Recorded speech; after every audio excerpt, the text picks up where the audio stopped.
Yo, what's going on, everybody? Welcome to the panel. It was a lot of things that happened this week. We'll get to it. A lot of things that happened this weekend. We'll get to that as well. But as you see the title of the show, NBA All-Star Weekend, everything you need to know about it. We're going to get into that. We're going to talk about everything from the All-Star Weekend from Friday, Celebrity Game, Rising Stars. Saturday, you got the full gauntlet on Saturday, the skills competition, the dunk contest, three-point contest, all of that good stuff. And then Sunday, obviously, the All-Star Game. We'll get into that. But from the top, we haven't talked about it at all. So I'm going to put this on the screen and we'll get into it. It used to be the most exciting part of All-Star Weekend, but for some reason, we don't really talk about it too much. Mars, I got to ask you, are you excited about the dunk contest and these participants? Absolutely not. Not even close to being excited about the dunk contest. But I'm going to be honest, I feel like the dunk contest has been downhill since 2016. And I don't think that's any fault of the players who participate. I mean, if the superstars aren't willing to do it, I don't expect them to do it. And at the time when Aaron Gordon and Zach LaVine did it, neither of them were superstars, and it was the best dunk contest I've ever seen. So I don't think it's the lack of superstar talent. I just think every dunk that could be done has been done. So we're at a point where I'm seeing the same dunks and I'm just not as excited anymore. So I don't know what the dunk contest can do to like get the excitement back for me. Maybe someone can come along and do something I've never seen, but the likelihood of that is very, very low. So I think the dunk contest is just cooked. Personally, that's where I'm at with it. It's just cooked. And for those who don't know, the dunk contest, the participants are Jaylen Brown, Mac McClung, Jaime Jaquez Jr., and Jacob Toppin. Not Obi, Jacob. Come on, man. OC Come chill. on. Ron, come on. That's crazy. So Big Ox, so we clear. I don't think Mac McClung has played a game in the league this year. I don't think he's played one game in the league this year. Has he played a game, Mars? I just want to make sure he hasn't played one game. And Obi Toppin's brother, I think he's the 15th guy on the bench with the Knicks. He's not even in the rotation. So that's two problems. I'm not looking forward to the dunk contest. My favorite now is the skills competition because I'm thinking to myself, how awesome would this have been back in the days to see John Stockton in the skills competition or Magic in the skills competition? I wish the better players like Curry, like Luka, like De'Aaron Fox, I wish these guys would get in the skills competition more because I think it does a lot for the game, to be honest with you. That's my favorite thing of the weekend. The dunk contest, it's not what it used to be. And I don't think it's ever going to be that again. I mean, I've seen some pretty awesome dunks. The 16 dunk contest, I mean, I don't think it was as good as the 88 dunk contest between Jordan and Dominique, but it was awesome, 100%. It was fantastic. But with that being said, I'm looking more forward to the skills competition. The All-Star Game has now become a charity event, so to speak, where you go, I go. The competition isn't really there like it used to be.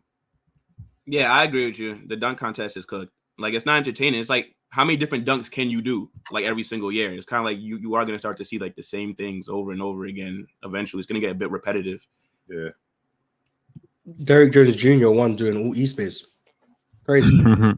I haven't enjoyed the dunk contest since Jason Richardson was winning. So now, to be fair, Big Ox, I mean, Zach LaVine was doing, between the legs. That one was fire from the free throw line. I'm like, holy shit! That one was fire till time. I just didn't watch it. Like, I just didn't. I wasn't. Yeah, I wasn't there for it. Like, I seen some of the dunks they were fire, but I mean, I just the earlier ones, Jason Richardson's, those were some of the best ones to me. But I mean, I'm just not excited. Like, I don't get excited for the All-Star Game, All-Star Weekend at all anymore. It's just the last game that was cool was when they put that new rule in and when they made it the Kobe Bryant Award when Kawhi got it. That one got competitive at the end of it, but I'm not a fan of just bull stuff in basketball. Like, if we're not competing, we're not playing defense, we're not hustling, we're not really trying to win. I don't give a damn who's in the game. I don't want to see it. That's fair. I can appreciate adding incentives, right? But I mean, at the end, it's basketball, and you're supposed to compete. And I told you, Big Ox, these dudes are scared to compete. They're scared of getting shown up. That's all it is, more than anything. These dudes are scared to get shown up because their brand is built on their brand is built on something other than their games. Because if their brand was built on their games, they would compete and they wouldn't be afraid of getting shown up. It wouldn't be the logic of, well, I'm scared to get hurt. Man, if you're scared to get hurt, you're gonna get hurt. This is basketball, and this is supposed to be the best pickup game in the world. And you dudes don't want to play because you're scared this dude is gonna bust your ass and what everybody's gonna say on social media. Because these dudes are scared to compete. That's all. I might not sell as many shoes this month if I don't. You know what I'm saying? Yeah. Like, come on, man. But you know, like what the thing is, like with the competing, I don't really think they care about competing in the All-Star game. I feel like it's more like the slam dunk contest where players like LeBron, because then it's like you're kind of losing like 1v1 or it's only like 4 of you guys out there. I feel like a loss in the All-Star game could be, it's like a team thing. Like, you know, somebody else didn't play that well or whatever. But yeah, that's why I think that stars don't want to do like the dunk contest. It's reasons like that. They don't want to compete like that, where it's like only on you. But I know what these guys can do already, like in the game. Like, I know KD can come through and just shoot the little one-leg shot. I know Steph can pull up from half court. Like I know that they can all do that. So when they just kind of just playing around, throwing up shots and stuff, it's just that stuff's not impressive to me. So it's just kind of boring. Like, you know what I mean? I don't know. I'll always like the 3-point contest though. I still like the 3-point contest. And then they're doing that this year with Sabrina. Like that's going to be cool. I can't guarantee I'm going. You being a WNBA fan, and I peeked my head in on WNBA. I'm going to be honest with you. I want Steph to wipe the floor with her. Steph Curry's still the best shooter walking. Like, so yeah, I'm expecting him to win. Sabrina got a strap though, so I don't think it's just going to be a cakewalk for Steph, especially because she can shoot. She doesn't have to shoot from she doesn't have to change anything. She can shoot from what she's comfortable with her ball from NBA, from her range. Even though she can shoot from NBA range, but obviously, I think she's doing the NBA range. I know she said that she would like to. She said she wouldn't mind it, but I do believe the rules. They said that to do it, but I wouldn't be surprised if she gets out there and takes a couple steps back. Like, let's do this. I wouldn't advise. I would like to. She said I'm shooting NBA range. Yeah, I wouldn't advise her to do that. Like, I would advise her just stay, do what you do, Sabrina. Even though she be shooting at that from NBA range. Can't shoot with that girl. Wait, but question though, like, what's in it for Steph to do this? I feel like he has everything to lose and nothing to gain. It's a lose-lose situation. I don't think it's the girl. Right. That's a fact. That's a fact. 100%. So that's why I'm happy that Steph is doing it, because Steph doesn't. Steph don't need this. You know what I'm saying? I'm happy that Steph is showing like, nah, I could stand on my jump shot. You know what I'm saying? So he's not tripping. And I mean, y'all got a point, because if Steph loses, it's gonna be like, he lost to her. If he wins, it's gonna be like, so he's supposed to. So he can't gain anything from this, except but it also, I think it'll kill a lot of conversations that you ain't nicer than me. You're not. So let's get to the bottom of this right now. But do you think that if she shoots from WNBA range, that would invalidate? So let's say if she beats Steph, right, but she's shooting a little closer, I can definitely see people saying, "Oh, well, she had like the advantage and whatnot." So I definitely hope that they do let her shoot with her ball, but just from NBA range, so that if she does beat him, then like there's really no excuses that anybody can make. Well, here's what we can't do. If we're gonna have a competition, okay, you and me racing, you don't get a 10-yard jump on me. No, if we're gonna race, let's race. And let's do it right from where we started, and then we'll see who's the best at the end. You said you want to shoot from the long ball line. You can shoot from the long ball line. You want to use your ball? Use your ball. Let's get to the bottom of this exactly the way it should be. I can see it from both ways. I can definitely see it from that way too, Tim. To me, it don't matter. Like, I expect Steph to win this, but it's still just, I think it's just still dope. Just involving, like they involved Mac McClung from G League, and I mean, this isn't the first time WNBA players have taken part in the All-Star activities. When they do the 3-on-3 and stuff like that. So this isn't the first time, but I just think it's dope. Like, I don't really care who wins. You know what I'm saying? I just think it's gonna be cool either way. I advise Sabrina to shoot from WNBA 3 though. Twitter's gonna go crazy though. My thing is acting like Steph about to just wipe her is crazy. I think he's gonna smoke. But no, this is what I'm saying. I'm not gonna flat out just come out and say Sabrina's a better shooter than Steph. But I'm also not gonna act like she won't outshoot Steph on any given night. Steph's been in 3-point contests where he's lost. You can walk in the gym and your shot just don't feel as good as it feels the day before. or like it might feel tomorrow. Yeah. Steph might walk in and he just not 100% Steph. What's the flip side of that, Ron? I don't know. He can walk in and that bucket look like it's the ocean. That bucket look like it's the ocean. But with that being said, though, Chilltown, if she beats Steph, that's not indicative of her, you know what I'm saying, being a better shooter. Like, just if she beats Steph, that doesn't mean I don't think anybody should be able to say, oh, when Sabrina's the best shooter ever. Like, nah, that's why they doing how it works. But that's why they doing it, big. I don't know. Right there. I mean, yeah, because the online narrative is going to be though if she beats Steph. Yeah, they're going to fry him forever. No, then I don't think so. I don't think that's what I'm saying. I don't think this is that crazy. Bro, I don't think this is that. Sabrina Ionescu beats Steph Curry in a 3-point contest on national television at All-Star Weekend. They're gonna destroy him. Yeah, then you guys just don't watch WNBA. You don't know how good Sabrina really shoots. Nobody fried Steph when he lost to Marco Bellinelli. Nobody fried Steph when he lost to Joe Harris. But Sabrina shoot better than both of them. But we got to be honest. I don't know about Bellinelli, man. But we got to be honest here, though. Bellinelli, man. I might be asking a little bit much. So what I was saying was that we do have to be honest, though, on the discourse that would be had if the greatest shooter in NBA history loses to Sabrina. Like, and we have to be honest. Like, what it'd be like online. But let's talk about real. Let's not talk about just the casual, just walk around, just talkers. Okay. I'm talking about. Let's talk about hoop knowers. You know what I'm saying? Real. Yeah. Let's talk about. Okay. That's not like Sabrina Ionescu. She's a great shooter. That's why I think this is going to be great because she's not just going to go in there and make 5. You know what I'm saying? She's going to press Steph. I think Steph probably will beat her. I think Steph is a better shooter than Sabrina. But so if she wins, I'm never gonna have the inclination like, oh, she's a better shooter than Steph. Like, nah, we're shooting the basketball. You know what I'm saying? But then let me ask you, why not though? Well, because this is such a small sample size. It's just a competition. It's a competition. Like on any given day, I could outshoot Ron. On any given day, I can outshoot shooters that are better shooters than me. Bro, you know what I'm saying? So, you fight Big Ox Jay as cash, as long as he just said what he just said at the end of the statement. As long as he said and acknowledged that I can outshoot shooters that are better shooters than me on any given day. Right. Any given, I've done it hundreds of times, and that's just a part of basketball. You know what I'm saying? Like you're gonna out. Not I didn't say I outshot you 100 times, but I have. You know what I'm saying? You know what I'm saying? We didn't. You know, there's been times when you can go in the gym. Y'all go ahead and like this video.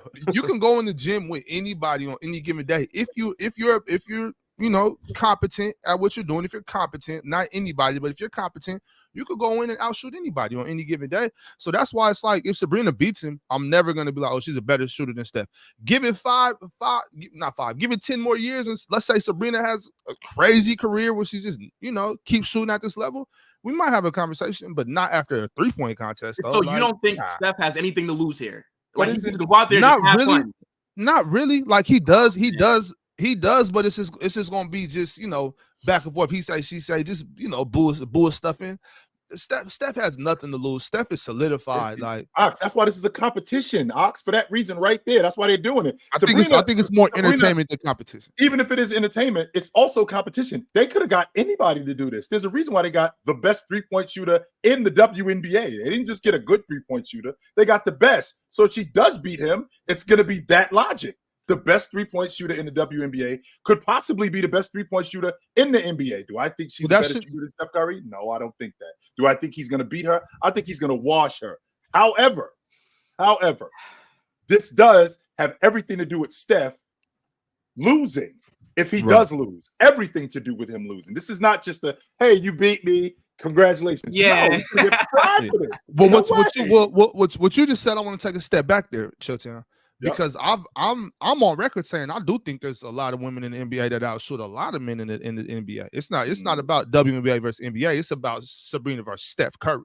Right. You know what I'm saying? It's about Steph Curry to me. It's not about NBA versus WNBA because there's so many shooters in the WNBA that I'll put it all on. Like I'll put every dollar I got on with them against him.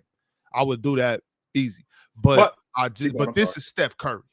You know right, it is. But that's where it's a difference for me. Like, and Steph's what it does, Big Ox, and what it does, to your point, where you just said it's a competition. Well, now it compounds the WNBA. Well, if Sabrina beats Steph, well, I can beat this dude, and then I can beat this dude, and then it's now a snowball effect going on in the WNBA, which now turns into something completely different. Well, could a chick play in the NBA now? Well, you guys could she actually do work in the NBA? That's what it's going to turn into. Well, I already told y'all, Jewell Loyd averaged 18 in the NBA.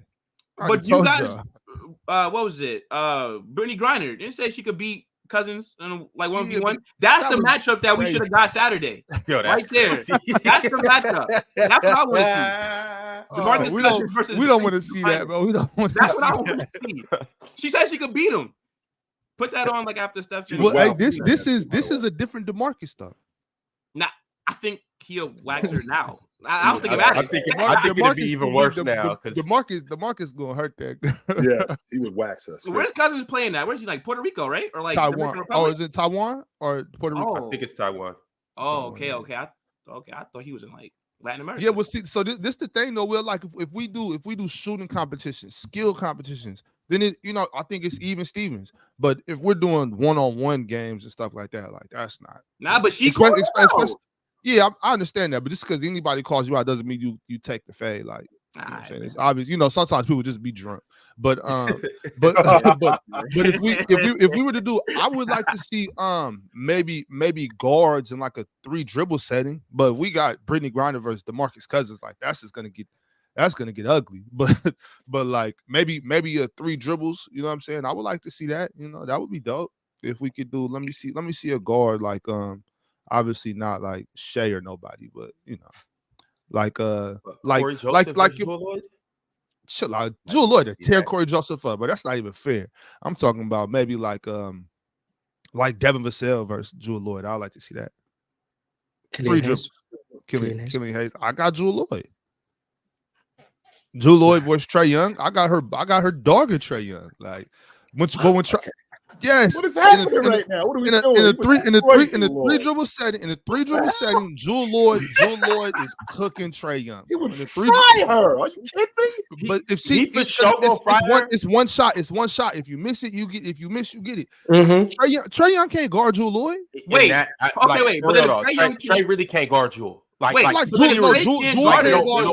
in these rules then. Like, why are you setting 3 dribbles and then like one shot and whoever don't get the rebound? Well, just because 1v1 then regular 1v1. There's no way you don't think Trae can guard someone his size. Like, there's just no way you don't think. I don't think. Like, I'm sorry. There's no way you don't. I don't think Trae can guard Jewell Loyd.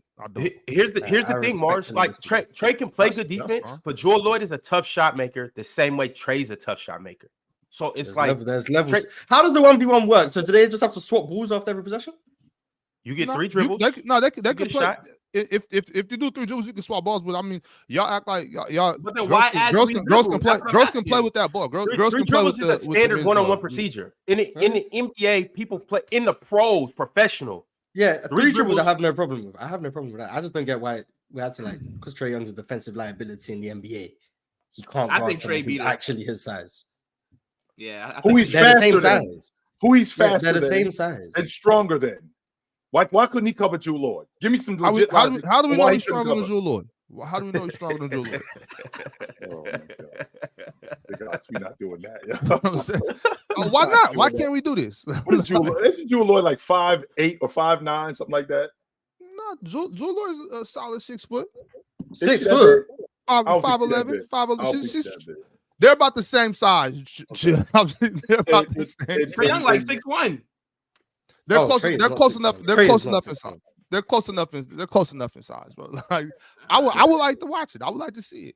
My thing is, like I said, Jewell's getting to her spots no matter what, and Jewell's elevating and raising and getting her shot off no matter what with Trae. So you're just saying that she can get whatever she wants against Trae Young, whatever she wants. Nuts to me. What is happening right now? That is kind of wild to say. Just that is kind of wild. Trae Young is faster. That don't mean nothing. There'd be a lot of defenders that are faster than Shai. It'd be a lot of defenders, Kyle Anderson, for instance, Sean Livingston, for instance. It'd be a lot of defenders that are faster than these guys, but they get to their spots and they elevate. Okay. Then Klay Thompson, going to guard these defenders that are faster than she doesn't. Let's just before Ox even said anything. Rewind, Will. At some point, pride kicks in. You're not kicking my ass. Period. That's not happening. So her pride kick in too. It's not like Jewell Loyd is 6'6" and she's just blowing Trae's doors off. No. How about him getting in front of her and actually getting in a stance because he can play defense? What you doing, Ox, is you matching up Trae Young against Damian Lillard. This is who he's getting fried by. You matching him up against the best point guards in the game, and then you want to put him up against Jewell Loyd. Oh, I think she leads the WNBA in scoring at like what, 22 a game, something like that. Okay, that's fantastic. But at some point, my pride is going to kick in. You're not serving me. You are not. I'm not losing to you. They're both 5'11". They're both 5'11". All right, hold on. Let me look her up. Jewell Loyd got everything in her bag that Trae got in his bag. I don't see why it's so crazy. Like on top of it, and look, I'm saying this because I've seen Jewell Loyd play against guys. She 5'10". I've seen 5'10", Jewell 5'11", Loyd play against 6'2" dudes, and treat them like they was okay. You've seen her play against 6'2" dudes. Have you seen her play against a starting point guard, all pro in the NBA? I've seen her play against college dudes that play college professional basketball. Yeah, but you know I've seen her play against skill gap. At some point, athleticism and defense, it kind of it peaks. And Trae Young's defense, it's peaked. I'm not. She is not serving him. All right, wait. All right. So if you had to bet on that, how confident are you? Like, how much bread would you drop? Like, all of my bread I'll put all my bread on Trae Young. All of it. Oh, see, I'm not. I was about to say I'll put like 250 on Jewell. 250 now. Like I would have to dip into my savings for that kind of bet. For real. Because this is gonna be a nice profit. I put all my bread on Trae, serving her. Okay, what's the spread though? If they're going to 13, you know what I'm saying? Give me 4 or 5 points. We good. Nah, what? Nah, but okay. So then you're not confident. That's a big spread. That's a big spread. So you're not confident. I'm confident. I think Jewell Loyd can play with Trae Young. Yes, I do. A fair spread would be like Trae -2. Maybe he went by like 2 points. Give me 3. Give me 3 points. Give me 3 points. I'll take Jewell Loyd. Give me 3. Guys, I know how much you are a fan of the WNBA. I dig these women too. I think that they're ballers. I think Trae wipes the floor with this chick. I do. I mean, that's fair. Like that's what you should think. But you know, like what they say though, Ox, like taking the spread means that you're just not confident on the money line. So like that's exactly what it means. Yeah, so it's like, you know, like you trying to find a way where even if she lose, you still win. That's what the spread for. I just like to cover my ass a little bit. You know what I'm saying? No big deal. In English, I'm not that confident in what's going on right now. That's what that means. Yo, and let's get this mistaken. I said Jewell Loyd to get her shot off whenever she wants to on Trae. I still got Trae. Okay. And I got Trae comfortably. I'm not putting a cent on Jewell. But like I said, Jewell, here we go. Hey, Jewell get the post of Trae Young up, and Trae Young will get to, I'm not running this back. Trae Young will be like, I'm cool. The NBA does need to be back in Sacramento, though. We need to cut the nonsense. That absolutely needs to happen. The NBA does need to be back in Seattle. I got Jewell Loyd. Nah, they good over there. They don't need the NBA. They should have took care of their team the first time, chill. You know what I'm saying? They probably would have kept them. We're talking about the WNBA being in sack. So you guys should have took care of your team and maybe. Man, that was a Maloof thing, whatever. Well, hey, that's a fact, Eli. Hey, but Ryan Howard for sure cooked Trae Young. She bigger than him too. But go ahead, though. Go ahead. Purple Political Breakdown said, how do we feel about Gafford and PJ on the Mavs? They looking nice. Blew out the Thunder. Also, do you believe that J-Dub will want his own team in the future? A hardened Thunder 2.0 situation.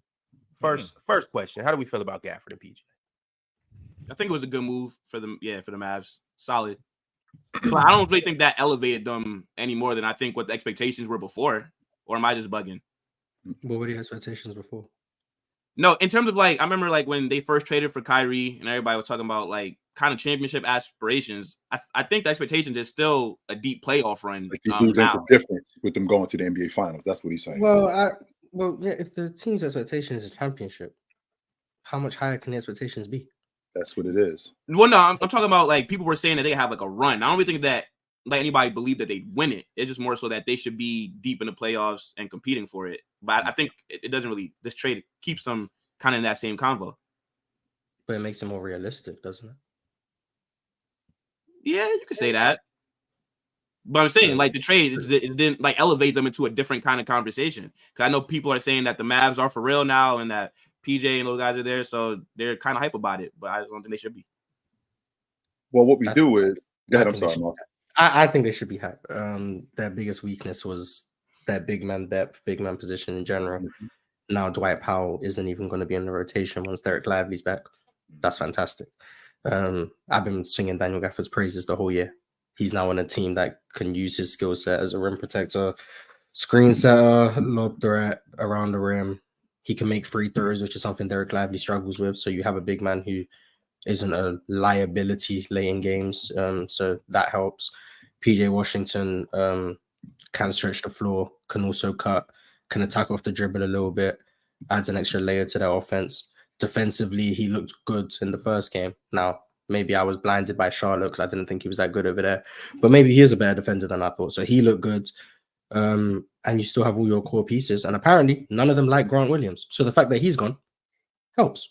Because none of them seem to like him. Allegedly, that's the rumors. I don't know what happened, but none of them seem to like him. So if I didn't have much faith in this team to do much in the playoffs, now I think they're going to be tough to beat. I don't know what that means. I don't know if that means second round conference finals. I don't know, but they're going to be tough to beat. I don't think they would have been tough to beat before. So I think they've elevated substantially. Mars, I can appreciate how you feel about Gafford because I do think that he fits into what they're trying to do. I mean, I'm watching Luka just throw the ball to the rim. That's all he was doing on pick and dives. He was doing the same thing with PJ Washington, just throwing the ball to the rim, which works. However, what we're leaving out is who they went up against. So it's going to look like this against an Oklahoma City team that's deficient in their front court. So once I'll have a better idea of what Dallas is doing when they play against a better front court like Minnesota, when they play against a better front court like the Lakers, when they play against a better front court like Denver, where I can see how these guys can be more effective. I know who Luka is getting downhill. I know who Luka is at the basket. I know who Luka is as a distributor. I'm not sure who Gafford is when he's playing against better competition night in and night out when it means something. When you're playing when you're going up against Oklahoma City, who's their best interior defender is a rook who's basically a straw man. Don't get me wrong, he's awesome, but he's a straw man. When he's your best interior defender, it's going to look different, and people are going to overreact to how good they are. When in reality, we still haven't seen them against the better competition and the better front court teams in the league yet. So I'm going to hold off on Dallas, this being the difference. Chill. They played against the Thunder, as a matter of fact, on Saturday, and Gafford had his way. He absolutely had his way. And I just want to say this. Which, to my point, Oklahoma City has one of the weaker front courts in the league. So I understand that, right? I do understand that he's going to get his way against a team like Oklahoma City because they got Jalen Williams at the 4. He's 6'6", and that's going to last not very long. So I just want to see it against the better front courts in the league before I can give you a better idea of what I'm looking at. Nah, I got you. And my thing is, like, I think it's a major upgrade. I'm actually, you guys know, I was one of the people that were the lowest on the Mavericks. I'm kind of starting to change my tune. I'm not gonna come out and say anything just crazy just yet. I want to see him play a little bit, but I'm thinking like, hold on, they might be on to something. Right. But my biggest thing though is J Kidd, do not sell this. You got everything you needed. Do not sell this because I'm looking. And I'm like, okay, it's Daniel Gafford's first game. You don't start him. Makes sense because it's his first game. And then I think a little more into it. I'm like, okay, maybe you're bringing him off the bench because for the rest of the season, you're going to bring him off the bench behind Lively, even though I probably would start Gafford anyways. But I'm like, okay, maybe it might be a method to his madness. But if J Kidd starts doing things like playing Maxi Kleber over Gafford or playing Maxi Kleber over Derek Lively and just doing other things, playing PJ at center, which I kind of like, but at the same time, it's like, just do it. Just playing little lineups like Darvin Ham-esque and just tinkering with things that he shouldn't be doing. Maxi needs minutes, Ron. Maxi needs he does, but Maxi can play alongside those guys, but I don't think he should be playing over them. Jason Kidd being the defensive type of coach that he is, I would have thought that Dallas would be better defensively than what they are right now. And they aren't. And I can't get to the bottom of it. Because I've seen him coach really good defensive games. That game 7 against Phoenix, when they went into Phoenix and blew them out by 50. I thought he did a great job in disguising defenses and blitzing Devin Booker in the short corner and making him pass out of the double team, because we all know that Devin Booker is one of the worst passes out of the double team in the league, and he still is to this day. But with that being said, I thought that Dallas would be better. I really did. I'm surprised that they're not better defensively than what they are. So then, is Kid under pressure? I think I know Dallas fans don't like him. Like from what I just read in the chat and like Twitter, they don't really like him. So, but from my experience, I don't think he's been bad. But maybe it's because when I watch the Mavs games, I have the Mavs announcers on, and they be praising him. So maybe I'm just being fed faulty information. I heard them talk about how many challenges he wins. So I don't know. Maybe I'm just being lied to. But I think I can't praise them for their defense against the Thunder, because the game plan against the Thunder is pretty evident. Just leave one guy open and play 5-on-4 defense. So I mean, I can't really say that's good defense. That's just the Thunder not figuring out that there's certain player who can't play. So even though that defense was good in that game, you can't run that defense against most teams in the league. So it comes down to adjustments and what Jason Kidd can do. I remember the year they went to the conference finals, the Mavs defense was good. So he can coach a good defensive team. Now, he doesn't have the same personnel he had, but he can coach a good defensive team. And I know he's a smart defender. The way he defended Devin Booker in that series was smart defense. The way he defended Chris Paul was smart, even though Chris Paul just fell off a cliff. But other than that, I don't think they're ever going to be an elite defense, but their offense is going to be pretty hard to stop. And I think that's what they're betting on. The second question to the super chat was, how do we feel about J-Dub? Do we think he will eventually get good enough to command his own roster, or that they can't pay him, or eventually he just breaks off and becomes a superstar? No. I don't believe in J-Dub like that. I think he'll be a key player on a championship team, but I think for him to get his own team, nah, I don't think that's his ceiling. So to me, I feel like the role that he's in right now with OKC and what they have going on, it'd be smart for him to want to stay there and play with Shai and Chet, for sure. And it wasn't like, first and foremost, let's not act like James Harden left. He didn't want to leave Oklahoma City. He got traded. Let's remember that. They didn't want to pay him. That was they offered him a contract. They ended up trading him because Oklahoma City at that time was the 41st market in the NBA, and they ended up saving $30 million moving off of James Harden, which, by the way, so doesn't sound like a lot of money, but when you're the 41st market in the league, saving $30 million is a pretty big deal. Only for James Harden to move to his own team and now have to listen to you dudes, in addition to me, talk about James Harden, how he doesn't do this in the playoffs, how he doesn't do that in the playoffs. Why don't I stay here? Oklahoma City is going to pay him. In addition to them paying him and Shai can be a really good duo together. Really good duo together, and maybe compete for NBA championships at some point. Yeah, I don't think OKC makes that decision again. I think they pay Shai everything he deserves. I think they pay Chet everything he deserves, which they got plenty of time until it's time to pay Chet. And then they're going to give J-Dub, or I call him SJ-Dub. They're going to give him everything that he deserves to. They can afford all that? With the new way that everything's set up, they should be able to pay all of them, right? I mean, that's why wait a minute. Three max rookie extensions. I don't think that's possible. That's why you have bird rights. For that reason right there, Mars. That's why you have bird rights. Yeah, but I don't think that's for 3 max rookie extensions. Okay, well, I might be wrong. I don't pay attention to like the business side of it too much. Right. So I might be wrong. Someone can tell me. Right. But I'm pretty, because I know Houston's going through this problem right now. Where we've got a lot of young guys and we know we won't be able to pay all of them, especially if they all come on the max. Right. So I don't know. 3 max rookie extensions, even if you can afford that, the rest of your roster is going to be cooked. Yeah, bunch of like minimums. But hold on, no, Mars, because it's a max rookie extension. It's not a max contract. So a max rookie extension is like a lot of money. Yeah, I like, what's that? What? It's like 220 million, I think. There's something crazy. Yeah. It's not like back in the day, a max rookie extension might have been like 4 years, 110. Cool. Now it might be double that. So now, wait a minute. Are we maxing it out? Let's be clear about something. Someone's offering J-Dub a max somewhere. So that's what I'm saying, Mars. That's what I'm saying. When you maxing out a guy off the strength of what they producing. And Chet, we already know that SGA is the franchise, right? SGA is the guy that they're building this unit around. J-Dub I think he's going to be an all-star one day. It gets expensive. 100% it gets expensive. But when you're in that position where you own the team's bird rights, same thing that's going on with Jaylen Brown. Everybody's looking at his money with the $300 million contract. Just so you know, that it doesn't kick in until next year. Not only does it kick until next year, salary cap goes up, so it doesn't count as much toward the salary cap. And you could go over the salary cap with your bird right players. So going over the salary cap with your bird right players isn't a big deal. That's why we have that. They're gonna. Maybe they can. I don't want to just project because I haven't done the research and I'm not about to talk on something I don't fully know. I'm just not certain they can afford to keep all of them. But if they can, then they should. But if they can, I'm pretty sure they won't be able to pay the rest of the team. You can though, Mars. That's why you have bird rights. We could go over the salary cap. Yeah, you can go over it, but if you go over the second apron, you can't afford anyone else. Even with because then if that was the case, then teams would draft players. And then, like, for example, I'm going to go back to Houston. In the last 3 drafts, we've drafted Jabari, Sengun, Jalen Green, Tari Eason, Amen Thompson, and Cam Whitmore.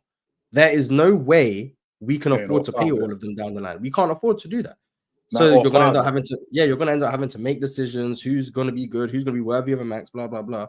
I don't believe you're going to have 3 guys worthy of a max in the next 3 years. OKC have 3 guys who would be worthy of a max if they were extended today. Right. That's where the problems are going to come in because Chet is extended in 2 seasons, I think. J-Dub will probably get extended next season. They can't. Shai's already got his extension, and his is a max. I don't know how that's possible. In the words of my man Avon, in the words of my man Marlo Stanfield from The Wire, it sounds like one of them good problems. Oh, for sure. But then one of them leaves, and then they turn into James Harden again and say, "Oh, damn, you picked the wrong person." I mean, but you never know. Maybe. Like Jay Williams, he'll be open to taking a. No. You don't think so? Nah. You're a young player. You making as much money as you can early in your career. I mean, look, like I don't blame them for bag chasing, but I mean we've seen it happen. But yeah, I guess it's more like a foreign thing now. Yeah, that's not happening. And if it does happen, hey, if that's what you want to do. But for me, no, I don't think that's happening. Drip Bayless said, "What's the difference between 2020 Spider, number 1 in the West, no MVP votes, and SGA? I think if the Mavs are a top 5 seed, Luka wins MVP. SGA just not proven. SGA is better. That's the difference. How about 2021 Spider? That's what he's talking about. 2020, the Lakers are the number 1 seed. So I just assumed he was talking about 2020. 2021, right? Yeah. That's because he didn't make the All-Pro team that year neither. That's nuts. That's interesting, but that's just because SGA is better than Donovan Mitchell was, and I know many people who would argue Donovan Mitchell wasn't the best player on that team. Not to mention he was the best scorer on that. He was the best scorer on that team. I think Rudy was the most important guy on that crew. Not to mention he missed about 18 games that year. So yeah, what he did defensively, sure. SGA, Mars, you and I have gone back and forth with this about SGA just being better than Donovan Mitchell. I disagree, but I just disagree. I'm sorry. I do. You don't think SGA is better than Donovan Mitchell in 21? In 21. So this SGA today in year 6 better than SGA in. Okay, I'll give you that. Sure. But I thought you meant okay. Yeah, I'll definitely give you that. No doubt. I mean both. I mean SGA is better today and not today. No. We can agree to disagree on that. Yes. But that's why Donovan Mitchell wasn't the MVP because he missed too many games in a shortened season. Wait, chill. So you think that Donovan Mitchell is a better player than SGA right now? Yes, I do. I think he's the best 2 guard in the game. Yes, I do. Oh, I don't know about that, chill. Of course you don't. I don't think that Donovan Mitchell is who a lot of people think he is. Who do people think he is? Let's start there. So what do you think I think he is? Let's start the best 2 guard in the NBA. So yeah, that's what I think he is. 100%. I do believe that. To me, Donovan Mitchell is even better than Anthony Edwards. Whoa. Yeah, nah. I'm taking Anthony Edwards over Donovan Mitchell. I think he's an overall I'm with me. Donovan Mitchell is a liability defensively as well. No, he is not. That's no, he is not. Liability. Okay, go ahead. So, you said liability. That means you'd rather him not be on the floor. He's Trae Young, is what you're trying to tell me. He's a liability. Like you can hunt him. Well, first, but I don't think defensively he's too far off of Trae Young. No. What? No credit. Will, you I do super think wild Jewell right Loyd now. to give him buckets too, though. Oh, that's what it sounds like to me. So, okay, first of all, Donovan Mitchell came into the league. Came into the league as a defender. And with him coming into the league as a defender, he has improved. No, he's not an all-NBA performer as a defender. No, he isn't. But he's solid on the defensive end. 100% he's solid. He knows how to beat guys to spots. He's really good in the passing lane. He's actually one of the better rebounding guards in the league, especially at his size. And he's gotten better this year. Mars and I have had this conversation about how people discount, instead of it being on a person-to-person basis, people discount a guy who leads the league in steals. So, for example, Shai Gilgeous-Alexander leads the league in steals. I think Shai is a damn good defender. In addition to him leading the league in steals, well, I can't say that Shai is a damn good defender even when he leads the league in steals, when Donovan Mitchell is second in the league in steals, but Donovan Mitchell is deficient. No, Donovan Mitchell is a damn. Yes, he's second in the league in steals. Oh, yes, he's second in the league in steals. Yes, second in the league in steals. And Donovan Mitchell is a damn good on-ball defender. And offensively and defensively, no, he's not an all-league. No, he's not an all-league defender, but he's damn good as a defender. But stats can be misleading. Like, to me, I feel like you have to watch the game like with your eyes. Right. You know, sometimes like Mitchell, he could just be really good at like reading the passing lanes. To me, I don't really think just because a player is up there in steals, it necessarily means that they're holding their own defensively. Just because stats can be misleading just a bit. But I understand what you're saying. To me, Donovan Mitchell, like, if he's guarding the other team's best guard, like, I'm confident that they're gonna cook him most nights. It's like, to me, he's not the guy that you want on like a game-winning possession to be guarding the other team's best player. Does that make you a liability? Or does it just make you not the best defender on the court? Well, not only that, Mars, if that's true, you know, the first time they went up against each other this year, he put 43 on SGA.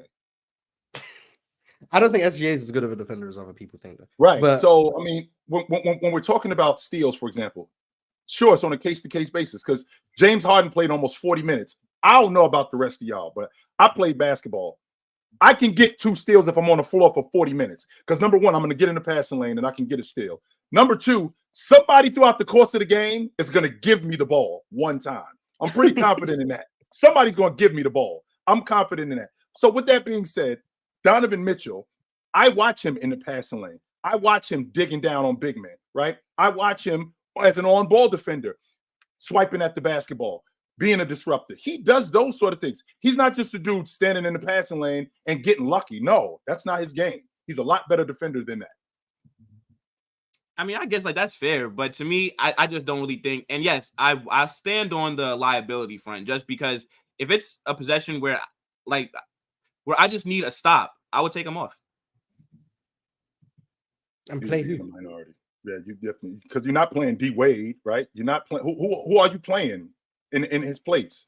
Even though they do have defenders. So if you're taking him off the floor, I'm trying to figure out where your logic is with taking him off the floor as a defender, because I've seen him. But like what I just did was gave a very specific scenario. Like, and I get it. Maybe I could say that, okay, saying that he's a liability is a bit harsh, but I don't think he's a good defender. So if it's one possession, we get a stop, we win. I would take him off the court. But if you're a liability in one situation, how are you a liability? And not one situation, because that one situation, Mars, could be the whole game. We're talking about one possession. That's what you just said. If you're only a liability in this outstanding circumstance. Well, I mean, it's not outstanding because more times than not. How often do you need one stop to win a game? Over the course of a season, how many times do you need that? I say a few times, so that's fair. But more times than not, you don't. Yeah, he's playing 30, I don't know how many minutes. 36 minutes a game. Let's just say he's playing 36 minutes a game. And let's say of 82 games, they're in a situation where they need a stop 9 times. So 9 times out of 82 games, he's a liability for 24 seconds of the 36 minutes. But he's a liability like 0.2% of the time. Mars, it's gonna be more times than 9 though. How many times maybe not need a stop to win a game during the course of the season? Well, I mean, if we're talking at about the end, by the way, at the end, by the way, that's what we're talking about. We ain't talking about throughout the course of the game where you need to stop in the meat and potatoes of the game, and then you need another one. We're talking about it's 12 seconds. We just scored. We need to stop. All right, get Donovan Mitchell off the floor. But you know that. Yeah, but as in a game of runs, you know what I'm saying? Like it's all one stop at a time. You know what I'm saying? It's not just like, yeah, I understand that being at the end of the game is very important. But there's plenty of times throughout the game where we need to stop right here. You know what I'm saying? At the end of quarters to stop runs, to generate our own runs. Right. And I think they're all just as important. So you know what I mean? Like, yeah, I was about to say it's not that cut and dry. You can't just say, oh, it's 5 seconds on the clock and we need to stop. No, because it could be a minute left in the game and you're playing offense, defense, and you're substituting out. We see that all the time. So like I get what Will's saying. Take out Donovan Mitchell. No, they do not. They might not. Will's saying he believes that they should offensively. Yeah, but if we're going offense defense, that wouldn't matter. Not to mention the Cavs' defensive rating in the clutch is top 10 in the league. So they got the second best defense overall in the league. They seem to be surviving with Donovan Mitchell out there. Right. But I mean, if the argument is Donovan Mitchell guarding the opposing team's best player for the last possession of the game is where you don't want him. I mean, sure, but then I think there's a lot of liabilities in the NBA. Like, I don't think that's what makes you a liability, because in this outstanding circumstance where you have to guard the best player on the opposing team for one possession. I was giving an example. I was giving a very specific example. Just to what I'm saying, though, Will, is if you're taking him off the floor, who are you replacing him with? Because I'm having a difficult time that Rudy Gobert is a liability when he got to stop Joker to win the game. I'm having a difficult time with that logic because that doesn't work. So who are we? And if I'm taking Rudy off the floor, who am I replacing him with? If I'm taking SGA and I don't know, let's see, he's got to stop James in order to win the game. If I'm taking him off the floor, who am I replacing SGA with? You asking me? Yes. I don't know. I'm not the coach. I'm just saying. The only reason like that I brought up that real specific scenario was to just kind of like drive home the point that I was trying to make. In terms of, I think people overrate Donovan Mitchell's defense because it looks like he's giving effort. I'm not saying that it's just like a turnstile in terms of like he can't guard anybody. But what I'm saying is, if my best player is being guarded by Donovan Mitchell, I feel real confident that he'll score. That's all that I'm saying. But there's a reason he doesn't guard the opposing team's best player. Yeah, because he's not that good defensively. And because he's good at what his job is, which is A, to play passing lanes, and B, when teams do try bringing him into the action, he's great at hedging, he's great at showing and recovering, and he's great at staying out of those plays, which is a sign of good defense. Teams who just give up switches every play get their lesser defenders cooked. But if you're good at being able to stay out of the play, that's still good defense. That delays the offense, that doesn't give them the matchup they want. He does those things. That's good defense. So you're telling me he's a good defender, right? Or I don't know if you say very good, but just a good defender, but I think he's staying out the way. But so defensively, he's staying out the way. So then, like, how are you considering him? That's not what he's saying. No, that's not what I'm saying is, if there's a matchup that a team wants, and for the Cavs, it's often Donovan Mitchell or Darius Garland because they are both small, 6'1", 6'2", however tall Donovan Mitchell is. He's good at understanding that teams want that matchup, and by not giving them that matchup, you take time off the shot clock, you keep your defense set, and he's great at making those extra rotations that he doesn't give up wide open shots, which is why in the pick and roll, he's been a very good defender this year because he doesn't give up switches for no reason. And when he's trying to be brought into the action, he makes sure he hedges, he shows and recovers, he does all the things that don't give teams the matchup they want. Now, I can understand the Cavs pick and roll defense isn't great because of him.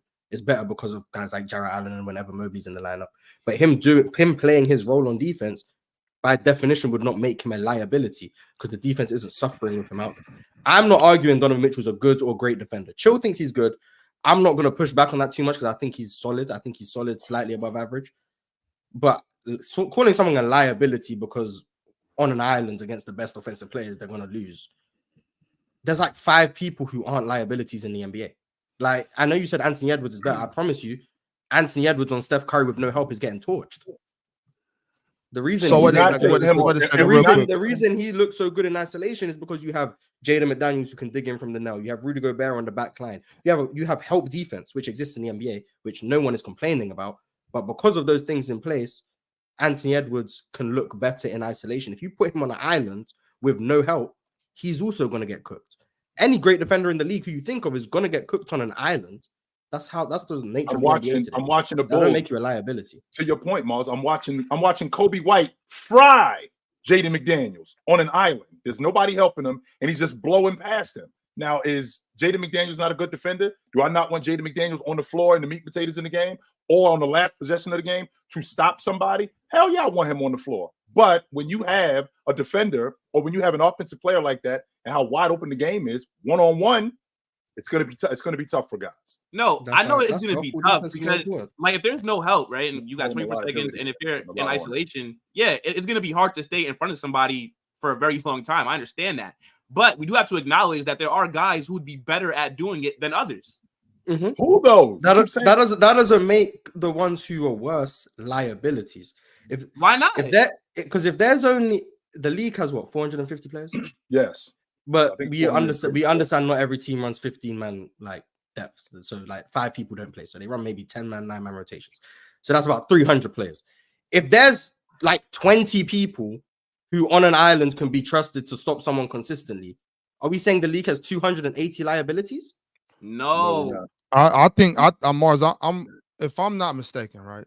So you said, let me just get this out. You said that he's good on defense because he recognizes not to get switched on to other guys. He's good at what his role is on defense. At what his role is. Okay. Yeah. So if I'm on defense and my aim is to not get switched on this guy, I'm a liability. How? Because you're ducking. Because exactly. Because if I can't, let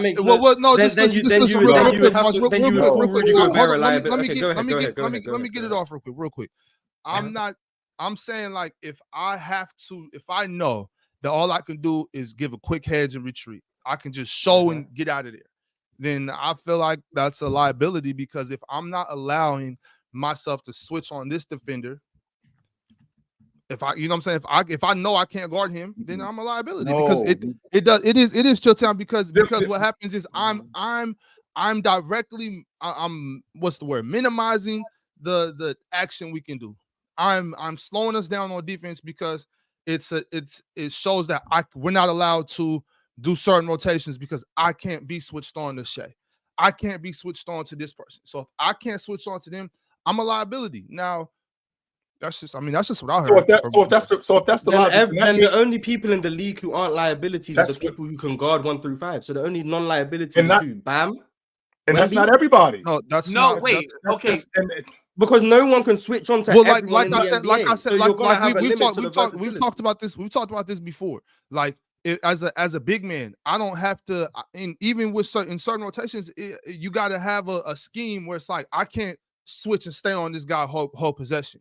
You know what I'm saying? Like, as a liability if he can't do that. Okay, well, fine. He's right. a liability. He's a liability. That's cool. He's a liability. You can't switch on everyone. You're a liability. That's not exactly what I was trying to say, but that's cool. That's cool. We can. Yeah, because I feel like we're trying to hear. Like, so, like what I'm saying is, obviously, like if Donovan Mitchell gets switched on to Joel Embiid, right? Like, that's not fair to call him a liability because he cannot guard a center. Like, I feel like that doesn't really make too much sense just because of the. So what makes him a liability then, Will? Because of his size, and I don't believe that he can get much stops in a 1v1. We're talking about switches right here. Hold on, we're talking about switches here. So when he gets switched on to, I don't know, a lesser guy, if he gets switched on to Devin Booker, is he a liability?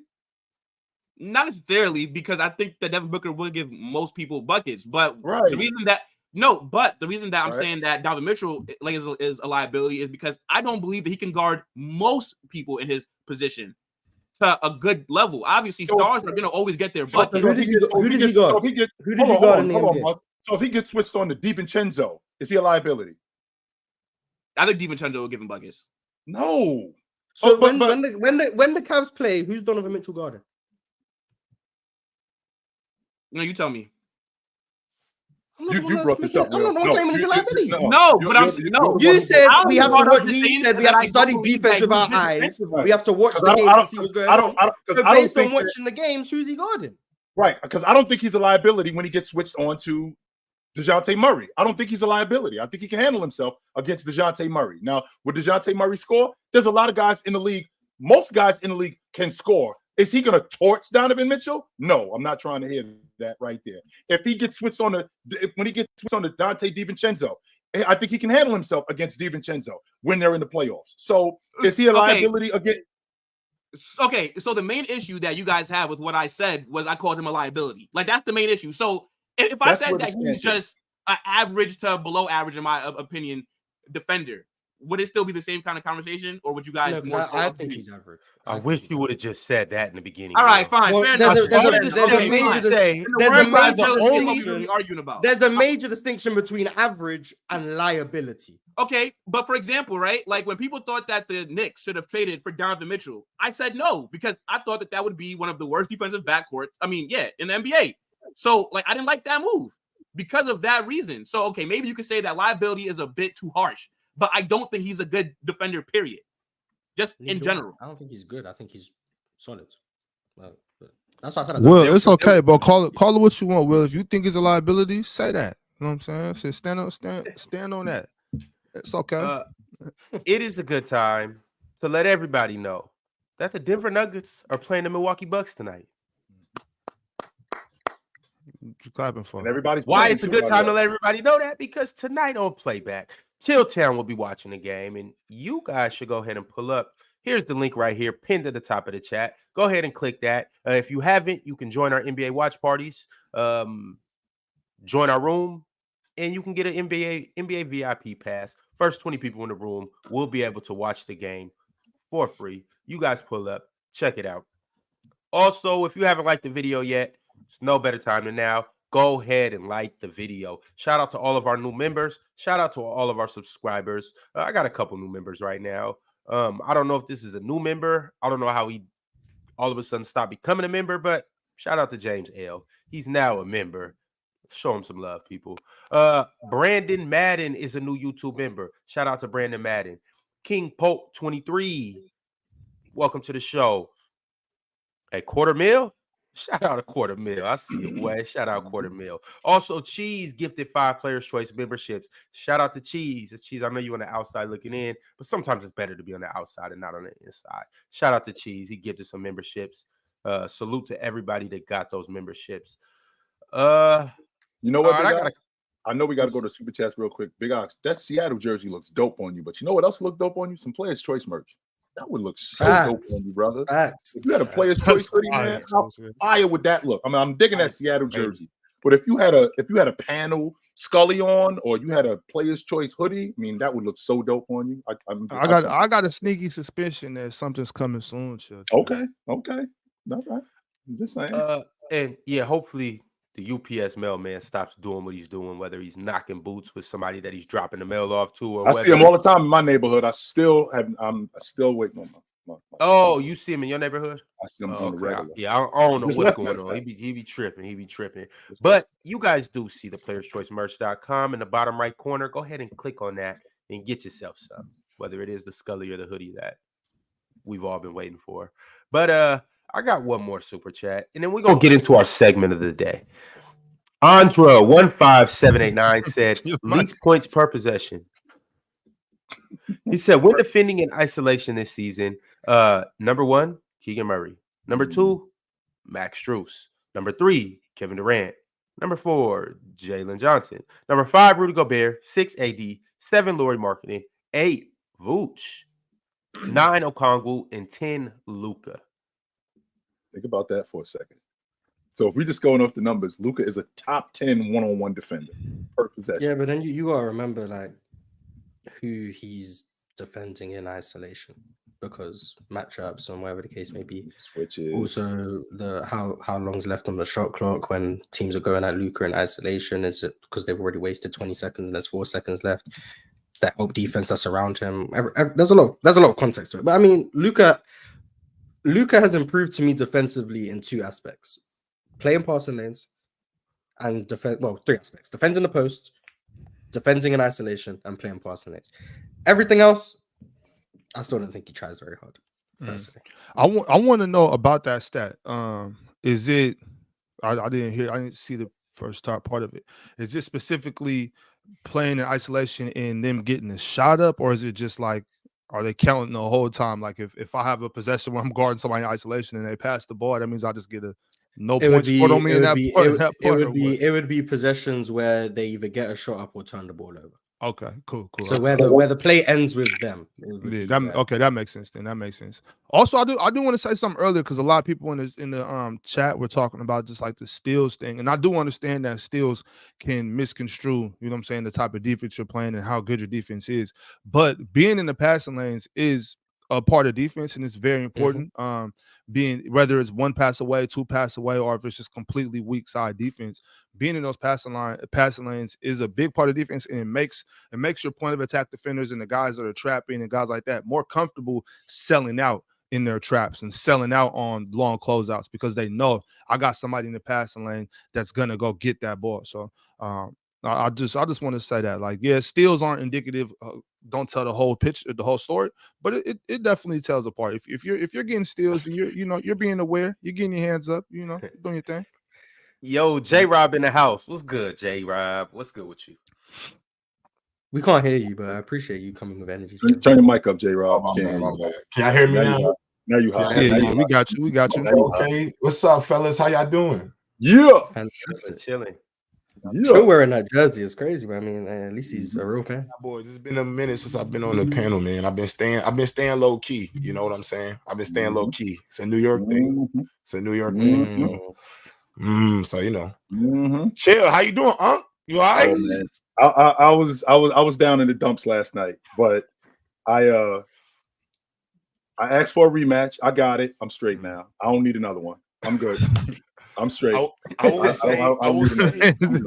will say from my, like, if you're a football casual, I will say from a like X's and O's, like 2 coaches going at it from a coordinator standpoint, that was a phenomenal football game. Like it was a master class, I think, from both sides. Like that was as pure of a football game as you're going to get. I thought it was a great Super Bowl. But Mahomes is absolute, and that is what it is. Can't beat the Swifties, fellas. I came away from that game last night, and I'm thinking about 2000 Shaquille O'Neal. We got Shaq, and you don't. That's it. Of everything that they was doing, the throws that Brock Purdy might have missed, he missed on a couple throws. He missed he missed Debo. I think he missed Debo twice. He missed Brandon Ayuk in the end zone. That was a miscommunication. Yeah. Sure, he did do that. I don't like him getting the ball batted down at the line of scrimmage as much as he did. I still don't like the fact that we didn't run the football as much. That should have been Herschel Walker. CMC should have been Herschel Walker back there. He should have been Earl Campbell back there running the football 35 times. With all of that being said, and I'm not going to take up a lot of time. Brock Purdy, for all intents and purposes, y'all can shed the game manager logic. And the reason why I can say you can shed the game manager logic, because they all game managers. Tom Brady is a game manager. Peyton Manning is a game manager, because they all manage the game at some point. You can't call him a system quarterback without calling Joe Montana a system quarterback, because the West Coast offense is a system, and Joe Montana ran that. Add that to the fact, and I've said this before, that I did not hear this when I was around, when I was watching Troy Aikman throw 15 touchdowns and they was winning the Super Bowl, and he had Michael Irvin on one end, he had Alvin Harper on the other end, he had Jay Novacek, who was an all-pro tight end, and Evan and Emmitt Smith behind him. He was throwing for 15 touchdowns, and they was winning the bowl game. So I didn't hear a word about him being average. I think we have our quarterback. I think we will be back next year, as long as I don't got to see Patrick Mahomes. Can I ask you a question? And we could get back to basketball, but let me ask you an honest question.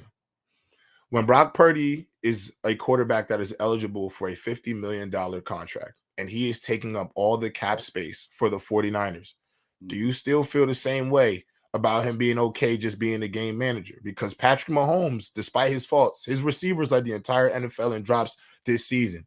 And he just took that and won a Super Bowl with it. With McCole Hardman, who was playing for the Jets half the year, is the game-winning target. So, I like Brock Purdy. I think in this game he showed us that he's a little bit above average. And, I think the game manager title has a lot of negative connotations to it, unfortunately.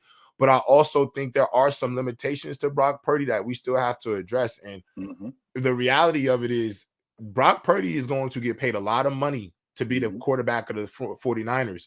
And what scares me is you're not going to be able to pay all these other guys. Like, you're not going to still have the same loaded teams that you've had. And Brock Purdy is going to have to be the reason why y'all get through. And I don't know. Right. I'm not saying he's in good, but I don't know if he's enough to do that. But we'll get more into that on the press box later at 2 p.m. Eastern.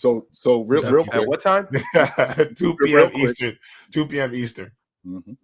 After open, or no, after this. After the panel, yeah. Right after W plug. Yeah, you like that? Yeah. Cool. Right after that. Okay. Cool. Well, as you guys know, everybody up here knows, we're going to start implementing our segments of the day, sponsored by none other than your very own Dub host. So today, I thought we had a new sponsor. I was about to get hyped. Facts. Today, the segment that we're going to get involved with. Welcome, Damo. Hello. The segment we're going to do today. Hey, pass that. You don't want none of this chill. It's got that Niners in it, man. You don't want none of this. You don't want none of this one. Pass that. Oh my goodness. And so in light of last week, Kobe getting his new statue unveiled, I thought it was only right that we do our first segment on none other than Being Bryant. And so this is what we're going to do. I'm going to ask everybody, which Kobe they like more, which Kobe they prefer more, and which Kobe would you take? Or if it was your career, which one would you rather have? We got number 8 Kobe, played 10 seasons. Well, both Kobe's played 10 seasons. Number 8 Kobe had 8 All-Star selections, 4 first team All-NBAs, 3 championships, obviously, and he scored a little more points. Other Kobe, 24 Kobe, 10 seasons, 10 All-Star selections, 7 first team All-NBAs, 2 championships, and scored a bit less. I'm going to start with you, Damo. I'm going 24. I'd rather have 24, in my opinion. I feel like 24 really cemented the legacy of what Kobe was. I feel like you really became a legend. You got the team around you. You walk off the court in 2016 with that incredible performance. And the legendary number 24, one better than Jordan. No one had a reason to wear 24 before that. At first, it was 23 or bust, it seemed like. Wear 24 because I'm better than Jordan. Question, Damo. Would you take Bryant's last 3 years when he started breaking down over his first 3 years with the Lakers? Yes. Because eight, when he was becoming that dude, I think that he was becoming something special. 24, when he started breaking down after 2013, I mean, I don't think he was as effective. I would take 24, but I'm thinking about the years. When I'm thinking about the years of 8, from probably year 2 up until I think it's year 6. I think those 4 years. 24 was sharper. I think 24 in his prime, I think he was sharper, but 8 was more energetic. 8 was more athletic. 24 was smarter. I feel like 24 was tougher too. It's a tough comparison. I'd probably go 24, but that's a tough one. J-Rob, you being the other Lakers fan up here, supposedly. I'm really a Knicks fan. I'm a Knicks fan. So I'm just make sure everybody understands that. I just know I rock with Braun. Make sure that's understood. Make sure that's understood. Make sure that's understood. Make sure we clear about that. Yeah, okay. And you know where Braun's going next offseason. Yeah. You seen the towel around his neck. Okay. Answer the question. Here we go. Madness.